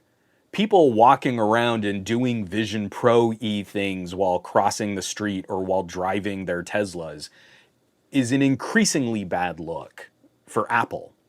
And it does not reflect what this device is actually capable of, or it doesn't further the conversation around VR. It just sucks all the air out of what mixed reality could be. And it's an unfortunate turn of events, because now that people really have it and developers are able to start crafting more experiences for it, that's where social media outlets and platforms are deciding that, well, the conversation's kind of done. Now it's time to move on to whatever the next fad thing will be, and that's what's going to populate my threads for another week. So that's pretty... I just felt like that one was worth replying to, because, like, if I get this thing wrong, I want to know, oh, you know, like, there's something else here. Or this is defying a trend that we usually see with tech. The Vision Pro, this mixed reality headset, is not defying any of the consistent trends that we've seen in how a new gadget is discussed. If it's Apple, it's hyped up by tech journalists, and even that hype is not enough to sustain the conversation as that device really makes it out into people's hands. The only valuable part of that conversation is when those tech journalists and influencers have access to the device before anyone else can get their hands on it. So they know it is in their interests to continue supporting a relationship with Apple where they get early access so they can get the most lucrative monetization on their content. Because if they're just getting into Vision Pro now, they are not going to make nearly as much money as the people who had early access. And if that doesn't color your perception of the relationship between Apple and journalists, I don't know what else can. We are doomed as geeks if we keep thinking that this is the earnestly held beliefs of these tech reviewers who get to go to Apple campus to have guided product briefs and tours of the product and aren't allowed to say anything about the product on their own. And even Apple photographers are responsible for sharing their likeness as reviewers and influencers so that Apple can manicure the images and make sure photos are shot so you don't see the battery cable as apparently. That's all Apple manipulation of the commentary and the conversation surrounding technology. Nothing about that should be handled with any kind of credibility. It's a very unfortunate situation for some of my friends. I am very close with some of these people who are kind of caught up in this machine, and it's not on them because they need to monetize their traffic and they need to make a living and they're in this business. But we need to call out that Apple is responsible for this type of media management and this type of marketing hype. So anyway, we can get on. Why don't we spend some time talking about the Pixel Fold? I'm gonna take a quick drink of water here real fast.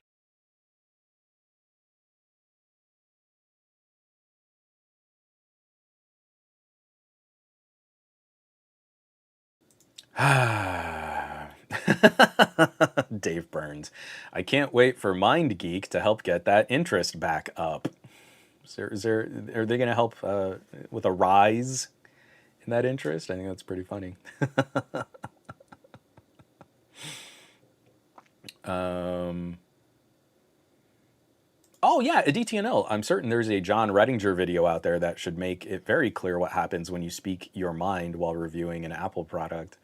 Yeah, I believe the phrase he used was blacklisted, where he was blacklisted by Apple over his coverage of the iPhone XR, a phone that Apple did not supply him with, but he bought with his own money and had problems. And he shared those problems with his audience, and Apple chastised him for it. And yet, you still can't avoid that game, though, because he's still out there producing a significant portion of his content on Apple products because John Redinger's videos make a lot more money than mine do. So who has been catching these Pixel Fold 2 leaks and rumors? I want to highlight this one from WCCF Tech is the one I saw first. But I believe Android Authority, yeah, they have the watermark on it. Android Authority sort of broke the story on what the design for this might look like. So this is potentially a look at a prototype of the Pixel Fold 2. It's got a very large square-ish camera bar. So one of the defining design elements of the Pixel, here I'm going to pick up my Pixel Fold 1, has been this largely horizontal camera bar that sort of goes the whole width of the device. Also on my Pixel 8 Pro, you see this kind of visor. And it looks a little like Bender from Futurama. I really like this look.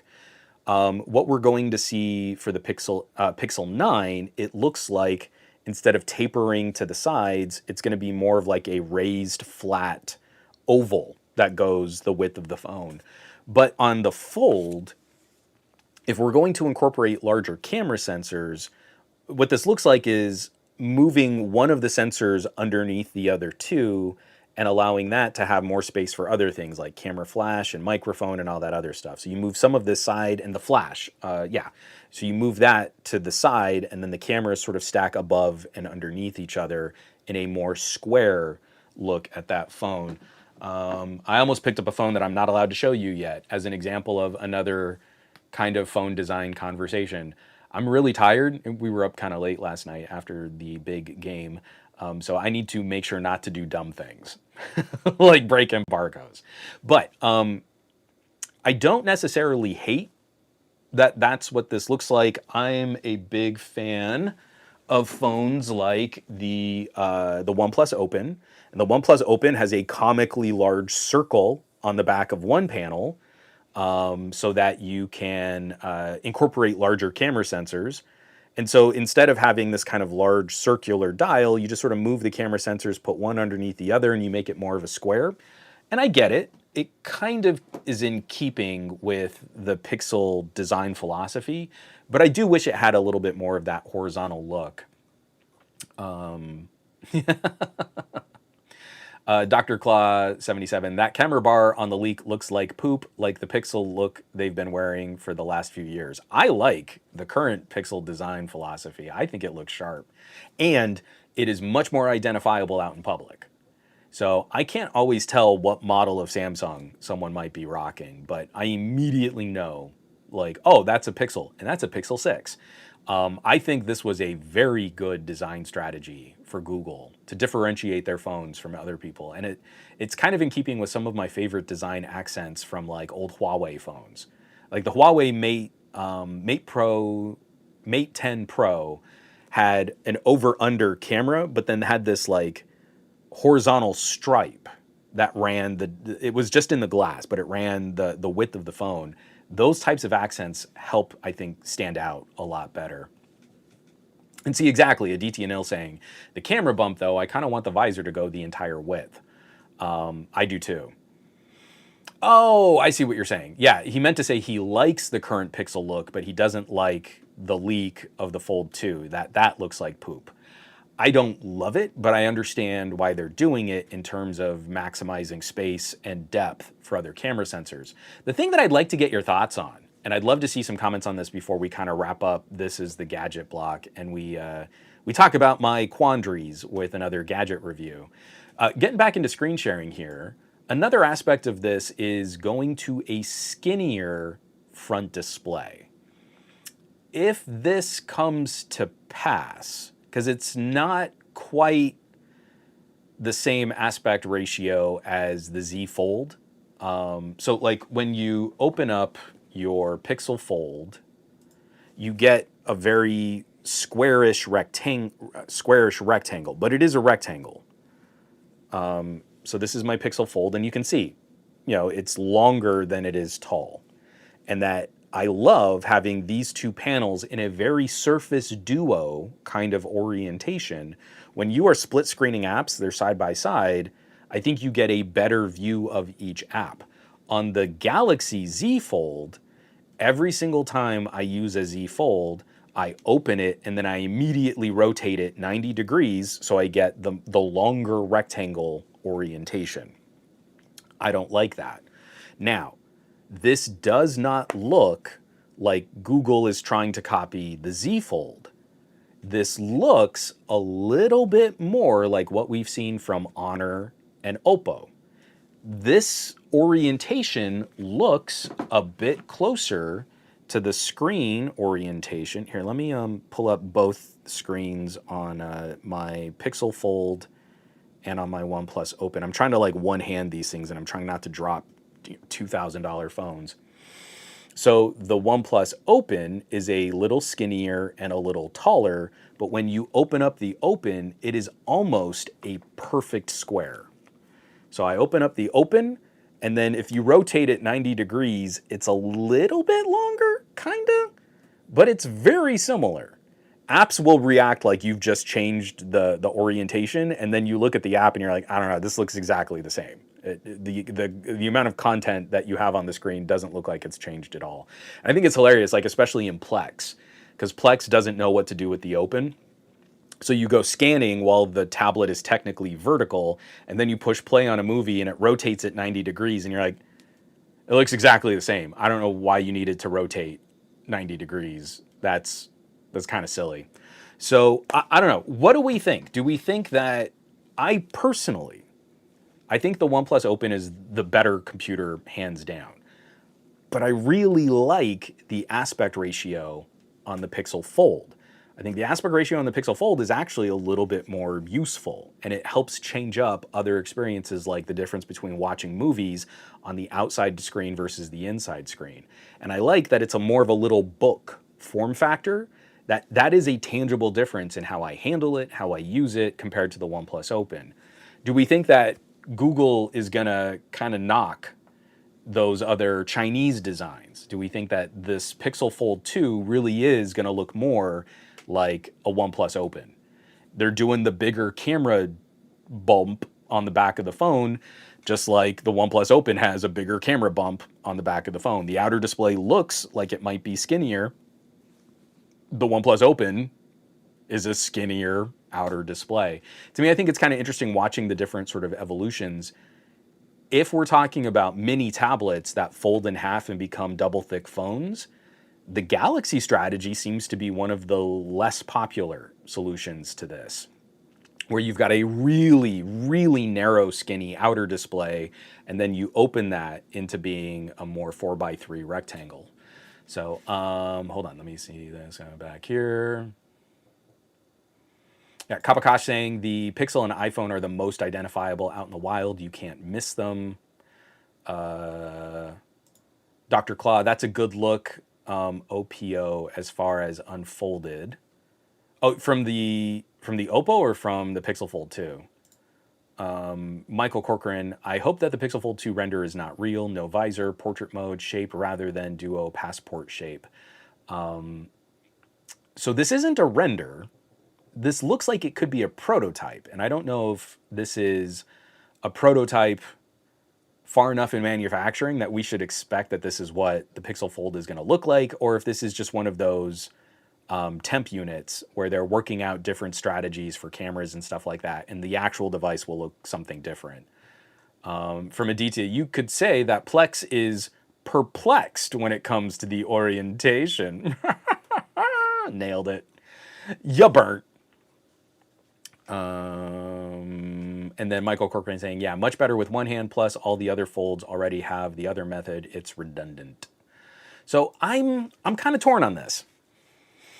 I really like, I still hold to my point last year. TK and I did sort of like a crossover comparison. We were talking about different foldables. I went on his channel to talk about the Pixel Fold. He came on my channel to talk about the Z Fold. And I really think the OnePlus Open was the best overall foldable, especially here in the United States, but also released globally. Great cameras, great performance, and just like a return to a feature-packed device, like even into things like video output through the USB-C. The one thing I wish was different on the OnePlus Open was that it was built a little more like the Pixel Fold or the Surface Duo. I like having the slightly wider screens. It's a little shorter. It's not the same kind of 20:9 aspect ratio on our Slate phones. You know, like you hold up a Slate phone against the Pixel Fold and you can see how much squarer it is, how much flatter a rectangle it is than what we usually put in our pockets now. And that's what I feel we kind of lose a little with the Open. The app differences and orientation changes, like they seem kind of silly when the phone is almost square. When you open up that tablet, there's so little that we do on tablets that almost square makes sense. Unless we had kind of appreciated phones like the BlackBerry Passport better. You know, we didn't stick with that design philosophy for our devices. So I'll be curious to see. The other big rumor coming for Pixel Fold 2 is that it's going to skip the Tensor 3. So my Pixel 8 Pro has a Tensor 3. It's a good chip. It is getting beat pretty handily by Snapdragon 8 Gen 3s and Dimensity 9300s, but it's a very good performer for what I think Google is trying to focus on for their phones. But you get yourself into trouble if your most expensive phone that you sell is using technology that is quickly replaced by less expensive Slate phones. So the Pixel Fold running the Tensor 2 coming out the same year as the Pixel 8 running Tensor 3 is not a great look for Google. So this is one of those rumors I really hope is true. I really hope we see the Pixel Fold 2 skip the Tensor 3 and become the new standard bearer. Whatever the newest, most expensive technologies that Google has to offer for their phones, that will go in the phone with the highest price tag. That's going to the Pixel Fold. The Pixel Fold is going to be getting better, more competitive cameras. Like the cameras on the Pixel, the first Pixel Fold are good. But you've got a direct showdown with like the Pixel 7a.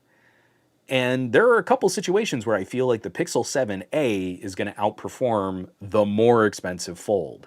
And the OnePlus Open shows us you shouldn't have to make those kinds of compromises on the most expensive device that your company sells.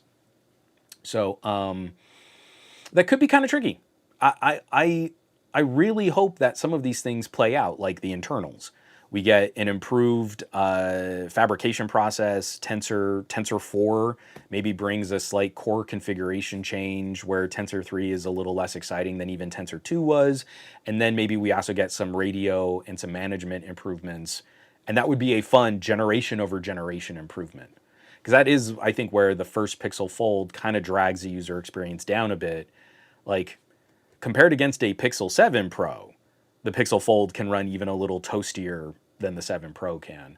So it's a complicated balancing act, but this would help, I think, get Google back in gear. I think this would help Google better iterate on their current strategy, where Tensor, I feel, was more than a year behind Qualcomm when it first launched. And every year we've seen little iterations that help catch it up a little bit more. In some ways, like Google's core design, CPU designs have been pretty aggressive. They've been really interesting. But overall, chip to chip, Qualcomm maintained a lead, MediaTek maintained a lead, but every year we should see Tensor catch up even a little bit more.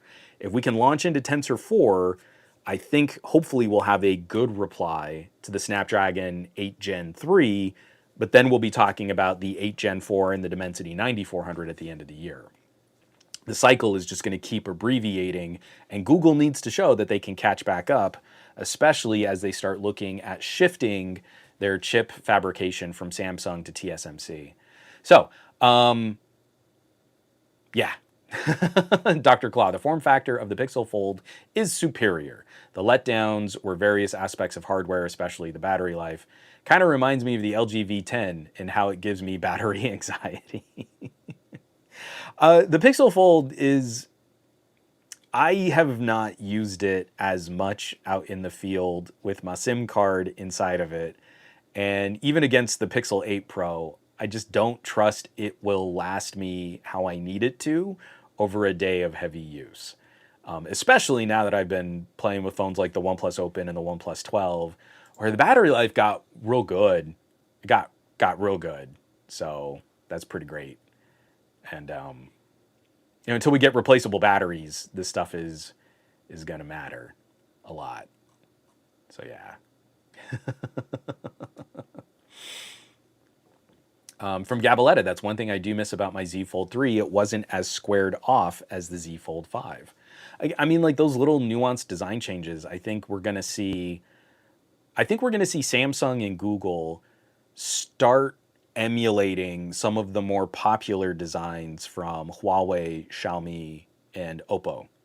And especially with the critical reaction, the critical response that the OnePlus Open got, I think that's actually what we're going to see in the United States. I think if any company is now going to start, if Google is going to start targeting any brand, we're not going to see Google try to emulate Samsung because they also want to keep Samsung happy. But they also need to make their own standalone product that can represent what Google envisions for an Android tablet. I think they're going to go after OnePlus. There are a lot of design elements on the first Pixel Fold that remind me of the Surface Duo. But the Surface Duo idea didn't really succeed in this market, right? Microsoft pulled the plug on it. So now I think we're going to see the Pixel team, well, what's the other competitor that we can kind of adopt some of these ideas from? And I think we're going to see Google go after OnePlus. The OnePlus Open has a lot of good ideas that I think Google could benefit from. So while we get into just kind of like the last 10 minutes here, and I'll probably end up running a little bit longer, I want to wrap the show just talking about an experience that I've never had before. I am going to name a name here, and it's unfortunate because this is my first experience working with the company, and I'm really excited by these product segments. So I've been a huge fan of mini PCs, like little Nook clones and mini desktops, and I think there's a brilliant performance per dollar conversation when we take a last generation or 2 generation or even 3 generation old laptop chip and we put it into a smaller enclosure to run as a mini desktop. I'm I've worked with a number of these brands, like Geekom. I've had brilliant experiences with. Ace PC, I had a really good experience with. There have been a few others over the years. I mean, the Intel NUC line specifically. I still run a 9th gen Core i9 behind our TV. Like, it's still going strong. That is a great little mini PC, and it's been a great little game solution for playing PC games on our TV. So this is my first experience with Ace Magic. I've not worked with this company in the past, but they've been really popular in a lot of these conversations. But I'm worried about some of their QA. Specifically, I got this Ace Magic laptop, and I've reached out to the company and I hope they're going to reply, but I was going to have a video out on this laptop. This is the AX16 Pro. Really great specs. The MSRP is ridiculously high, but it's perpetually on sale. So yeah, they say it's a $900 laptop. You're not going to buy this at $900, but if you can shop it for around $500, and sometimes it's on sales below $500, what you get is a remarkable machine, an AMD 5700U, 16 gigs of RAM, 512 gigs of storage. It's in that ballpark where it's putting out more powerful internals than like a Chromebook Plus at a lower price. It does help continue that conversation on using older chips that are still high performance solutions. But I started setting this thing up, and I'm really glad that I just kind of get into this habit.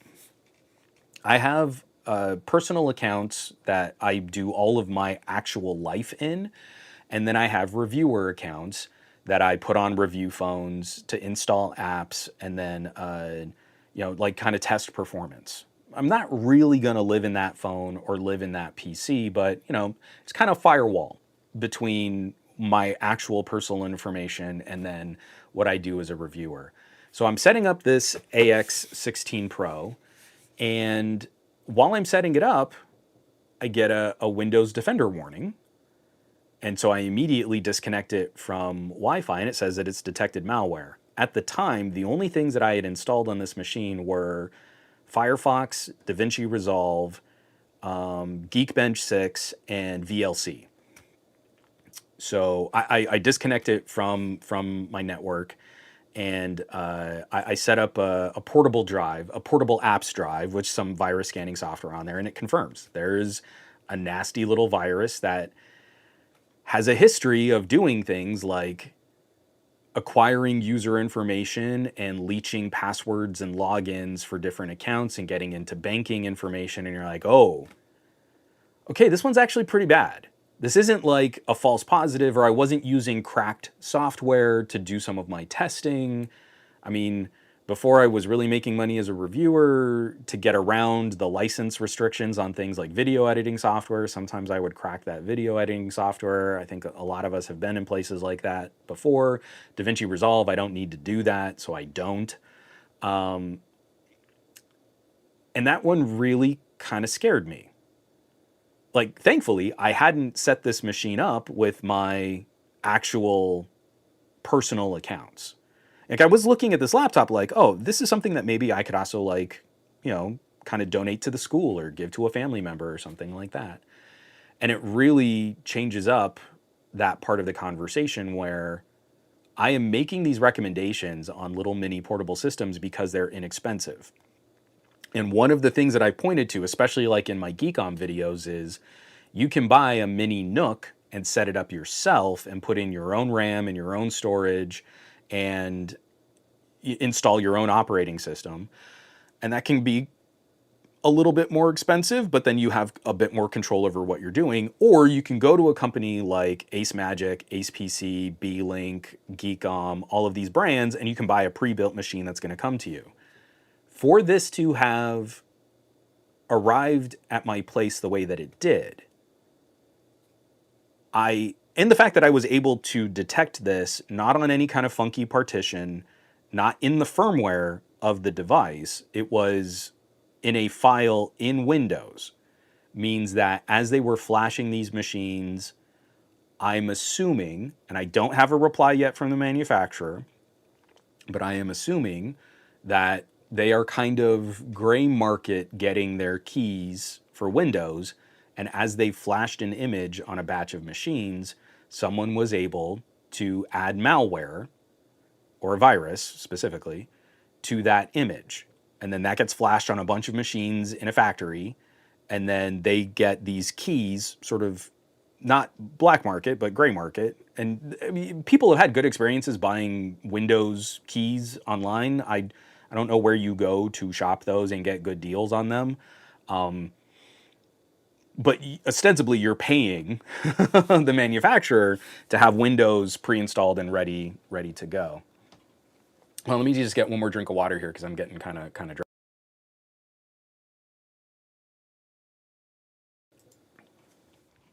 But this now kind of threw up enough of a red flag. I went back and I checked all of my other machines. None of my other mini PCs have had issues like this. None of my Geekom. I'm like, I was really upset. And am I going to have to issue some sort of video apology? Like, I've been recommending these machines, and if you bought one on my recommendation, they probably stole all your banking data, and I'm so sorry. None of my Geekoms and my Ace PC were all totally free and clear. Everything was fine. And the Ace PC, I also just recently flashed over to Linux. So again, kind of getting away from Windows malware, just that machine's running. Now I flashed it over to just a regular Ubuntu.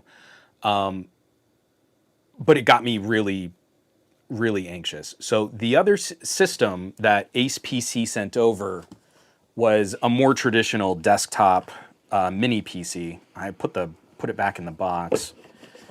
And the one good thing that kind of came out of all of this was it gave me a crash course education in how to quickly kind of work on Windows to a higher degree than what I'd been doing in the past.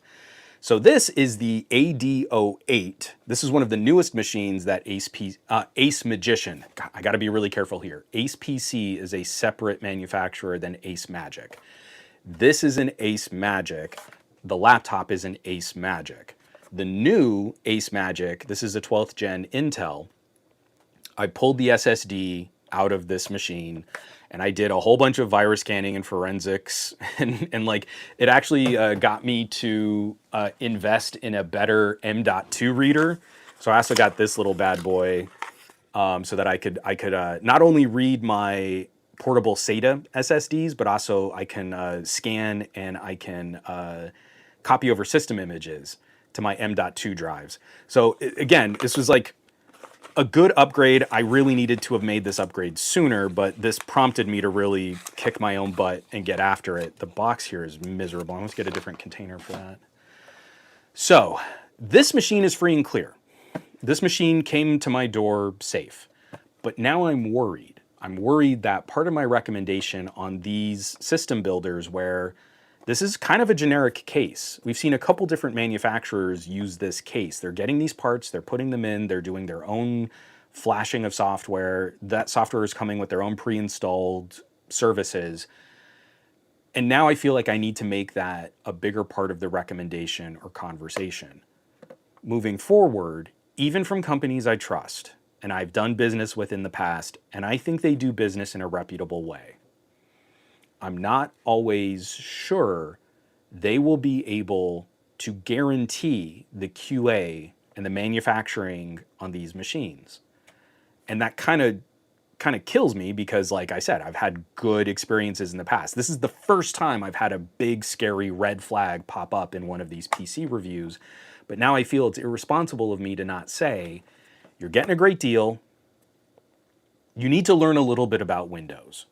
You need to learn a little bit about protecting yourself against these kinds of threats, of how to kind of get around some of these problems, and how to fix some of these situations if they crop up, or do things that will mitigate any potential problem. Like, you're just not going to have an issue if you do this. So the good thing that came out of this is I did not realize that there were built-in tools in Windows to do things like driver dumps. Like, every time I've set up a new laptop, I've gone trolling manufacturers' websites to look for all the drivers I need to get the laptop back up and running if I want to eliminate, crap manufacturer software. Which one was it? It was the MSI Creator. The last MSI Creator that I reviewed had a copy of Norton antivirus that could not be removed. Every single tool that MSI and Norton made available, I would run the tool, it would say successful, you've uninstalled it, you've gotten rid of this. I would reboot the machine and I'd get a nag. You need to reinstall Norton. There was some utility that was running on that machine that I could not get rid of until I nuked Windows, reinstalled fresh directly from an image of Windows that I downloaded directly from Microsoft. And then I went through the MSI site to download all of the individual drivers. So from this experience, I found that there is a much better tool that you can do in Windows, like just from a command line prompt, and it just dumps all of the data that you need. And then when you're setting up your machine fresh, you tell the Windows Device Manager, oh, here's a folder, go to town. And then it reinstalls your drivers from that folder. So now that's going to be something that I'm going to be more heavily recommending in all of my mini PC and inexpensive PC videos. But it takes out one of the most crucial aspects of buying one of these systems was it's pre-built. It's ready to go. You have paid the manufacturer to take care of this stuff for you, and you shouldn't have to worry about it. But unfortunately, in saving money and getting a machine that costs you less but has a much higher performance per dollar, that now needs to be a part of the conversation moving forward. If you're worried about these types of security threats, and you should be, I feel it is best practice to start the setup offline, get through that, see if anything red flags, then bring it online to finish running all of your updates. And if you're really worried about what might be happening on that machine, the best course of action is to nuke that SSD and reinstall everything fresh if you can. So this one really kind of threw me. I don't know what other people might have or for suggestions. Like, how do you broach that conversation with your audience? Like, I'm trying to look at other people and having similar issues. There have been a few other videos about Ace Magic, apparently had some issues like this in the past. This is my very first interaction with the brand. I've never had any previous relationship with this company, and I don't know what to do about that. Like, I don't want it to sound like, oh, they're riddled with viruses, because they're not. But now there is a fear. This isn't FUD. There is an actual practical fear over how do you handle setting up one of their products when you get it fresh. So I had a rough one with that. Ooh. Yeah, see, like Gabaletta saying, I just recently got a GMK Tech Ryzen 7 7840HS, and that thing is a screamer. So the Ryzen system that I have is a 7735. That thing is a beast. And again, it's in exactly this form factor, this little teeny form factor, and you pop in an SSD and a SATA drive, and like you've got yourself a file server there. You just made yourself a stew. It is incredible what that little machine is capable of. Dave Burns, Juan got me to buy a mini PC to run my Plex server head. Woo woo! Because that's what I'm doing right now too. I'm using a beefier Geekom, again, one of their AMD solutions. I think with the 5700 also. But it is just such a beast of routing all of that data. It really is a great solution. Let's see. From Gabalette again. With the current Ace Magic scandal, when I got my mini PC from GMK Tech, I did a fresh Windows install to make sure there's no shady software or malware. And that's another thing too, is it bothers me. Older generations of Windows, it used to be a little bit easier to see what all of your security and recovery partitions looked like. But on Windows 11, you got to go digging for that stuff. So the fastest way to see if there are multiple partitions that might be hiding malware is literally to reinstall Windows. And when you start up the Windows installation process, it gives you the option to delete all of those partitions. And that to me is also a part of this, like, man, to keep people safe, I'm going to recommend just nuke all that, and then Windows will reset those, will set up new partitions on a fresh install of Windows, but you'll know you got Windows directly from Microsoft. You're not going to be playing this game of, oh, well, maybe if I just do a virus scan, it might get rid of it. But really, the malware was hiding in a partition, and you don't have access to scan that partition directly through Windows File Explorer. Yeah, and Flying Squirrel, obviously, Linux is absolutely a great recommendation as well. I'm pointing to Windows because one of the key selling points of these systems is if you're familiar with Windows or you're doing work like in an office and you need a thin client that can kind of like do work remote, that's the IT speak that you're probably going to encounter. But again, Ubuntu is so good. I've had wonderful experiences, like not just installing it fresh, but then also using it inside Windows. Like it's great. So it's really not that difficult to find a series of apps and services that can move you over to Ubuntu in the same way that someone might be able to use Chrome OS as their daily driver. If you're the kind of person who can go from a Windows laptop to a Chromebook, then you're also the kind of person who could probably go from a Windows desktop to some kind of Linux build and not miss what's going on in Windows. And I'm getting pretty close to just kind of making that transition. I really want to go through just maybe one more rebuild of my big old massive workstation. But then when I start to see what the performance differences might be with Linux versus Windows for DaVinci Resolve, this main workstation is probably going to stop being a half and half machine. I built it mostly to get my work done, but it was also nice that I could play games on it. Linux has good support for gaming, but really these days I'm spending more and more time on a little mini PC gaming behind our TV and then on my Steam Deck. And that's kind of where I see the future of my relationship with gaming go. So I'm not going to pour as much money into my workstation to also make it a good gaming solution. So while I might be able to do some Linux gaming, that's great, that's awesome, I'll tinker with it, I'll play with it, but the main focus is going to be the giant box under my desk is the most efficient solution I have for cutting up video, for writing scripts, for doing all of my work. And I'm getting really close to making that transition happen.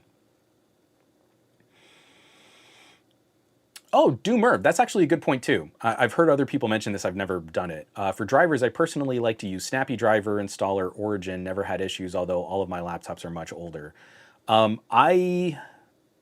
try and add it to the show notes. I probably will forget while I'm setting up the podcast, but there was a link that I found, someone doing a commentary on this. It is a one-line command in Windows, like in a DOS prompt, and it pulls all of your installed drivers and dumps them in a folder for you.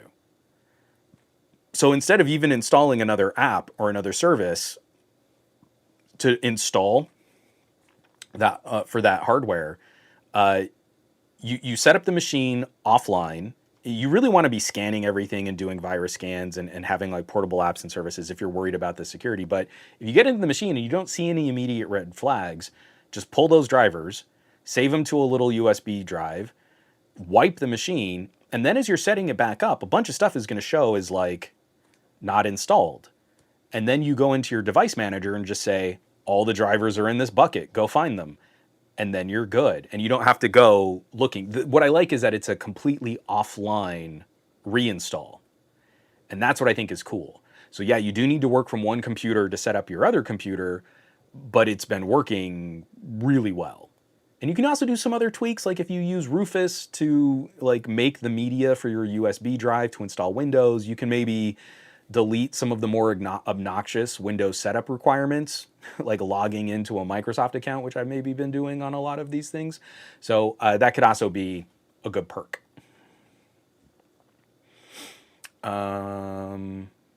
Let's see. Yeah, Gabaletta, my mini PC also lives behind my TV for 1080p gaming. They're great. So Flowtech, I have seen this. Unfortunately, I got to close this show out because I don't really have to go to the bathroom. Juan, have you heard of the Xbox news about the business event they are having this week? So there's been a lot of chatter about Xbox, whether or not they're going to keep making consoles. I got to level with y'all. Whenever it comes to news about Microsoft now and the Xbox division, I'm probably going to need to be very careful about what I say. because we have relationships that are very closely tied to game studios that Microsoft now owns. So I am a party to some privileged information that I cannot share with other people as it pertains to Microsoft's interests in gaming. So unfortunately, that is going to be something where I'm probably just going to draw a line in the sand where my commentary on gaming is very broad and not very specific as it pertains to individual game studios and the publishers. I've never really made gaming a huge part of my commentary on this channel, mostly because I just like gaming to be my hobby, and I don't feel like I need to monetize all of my hobbies. But especially moving forward, that is going to be something that I'm going to be probably even a little cagier about what I can comment on and what I can share. So folks, I definitely appreciate you letting me go on some of these tangents and some of these side topics, because it's been a lot. I mean, there's just like a lot of life happening, and then some of these experiences, like I've been gadget reviewing for decades, and I've never encountered this situation before. And again, if anyone else has additional thoughts on this, please hit me up on the Patreon, on YouTube, on social media, other thoughts that you might have about how to handle something like this, or how much of this needs to be prefaced in a review, because I'm not even sure how much I need to scare people. I feel I do need to call attention to this issue, and I don't know where in that conversation it ranks. I've never dealt with it before. So anyway, there's going to be a lot of stuff coming out this week. I've got some headphone reviews. I've got some phone videos to follow up on. I'm hoping to get a laptop review out soon on a different laptop.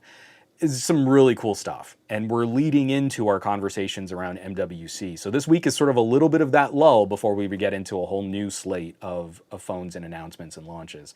So I hope you're along for the ride, because there's a ton of stuff that we're going to be following up on. Folks, thanks so much for this chat. This was a really fun week this week. I hope everybody out there had a safe and fun and vibrant, I don't know what word I want to use there, but I hope you ate a lot of junk food on Sunday, because I ate a lot of junk food on Sunday, and it was great. I had a really good time. Be sure to catch all of the other shows and videos that are coming out throughout the week. Obviously support our buddies like TK and Josh and Tech Odyssey and Tech Tablets and all those guys making good content. Catch the live streams from Gadget Goddess and Easy Computer Solutions, Ike's Tech Talk, LaShawn, holla at your boy. TK and I will be streaming on Thursday. Who am I missing? El Jefe Reviews, usually streaming over the weekend. Nomad Tech Project, some really good groups out there sharing some really fun insight on their experiences using this tech. So have a fantastic week. I want you to do awesome with your technology. I want you to be awesome with your technology. And I want you to take care of yourself so you can keep taking care of others. I'll catch you back here next week. I love you all.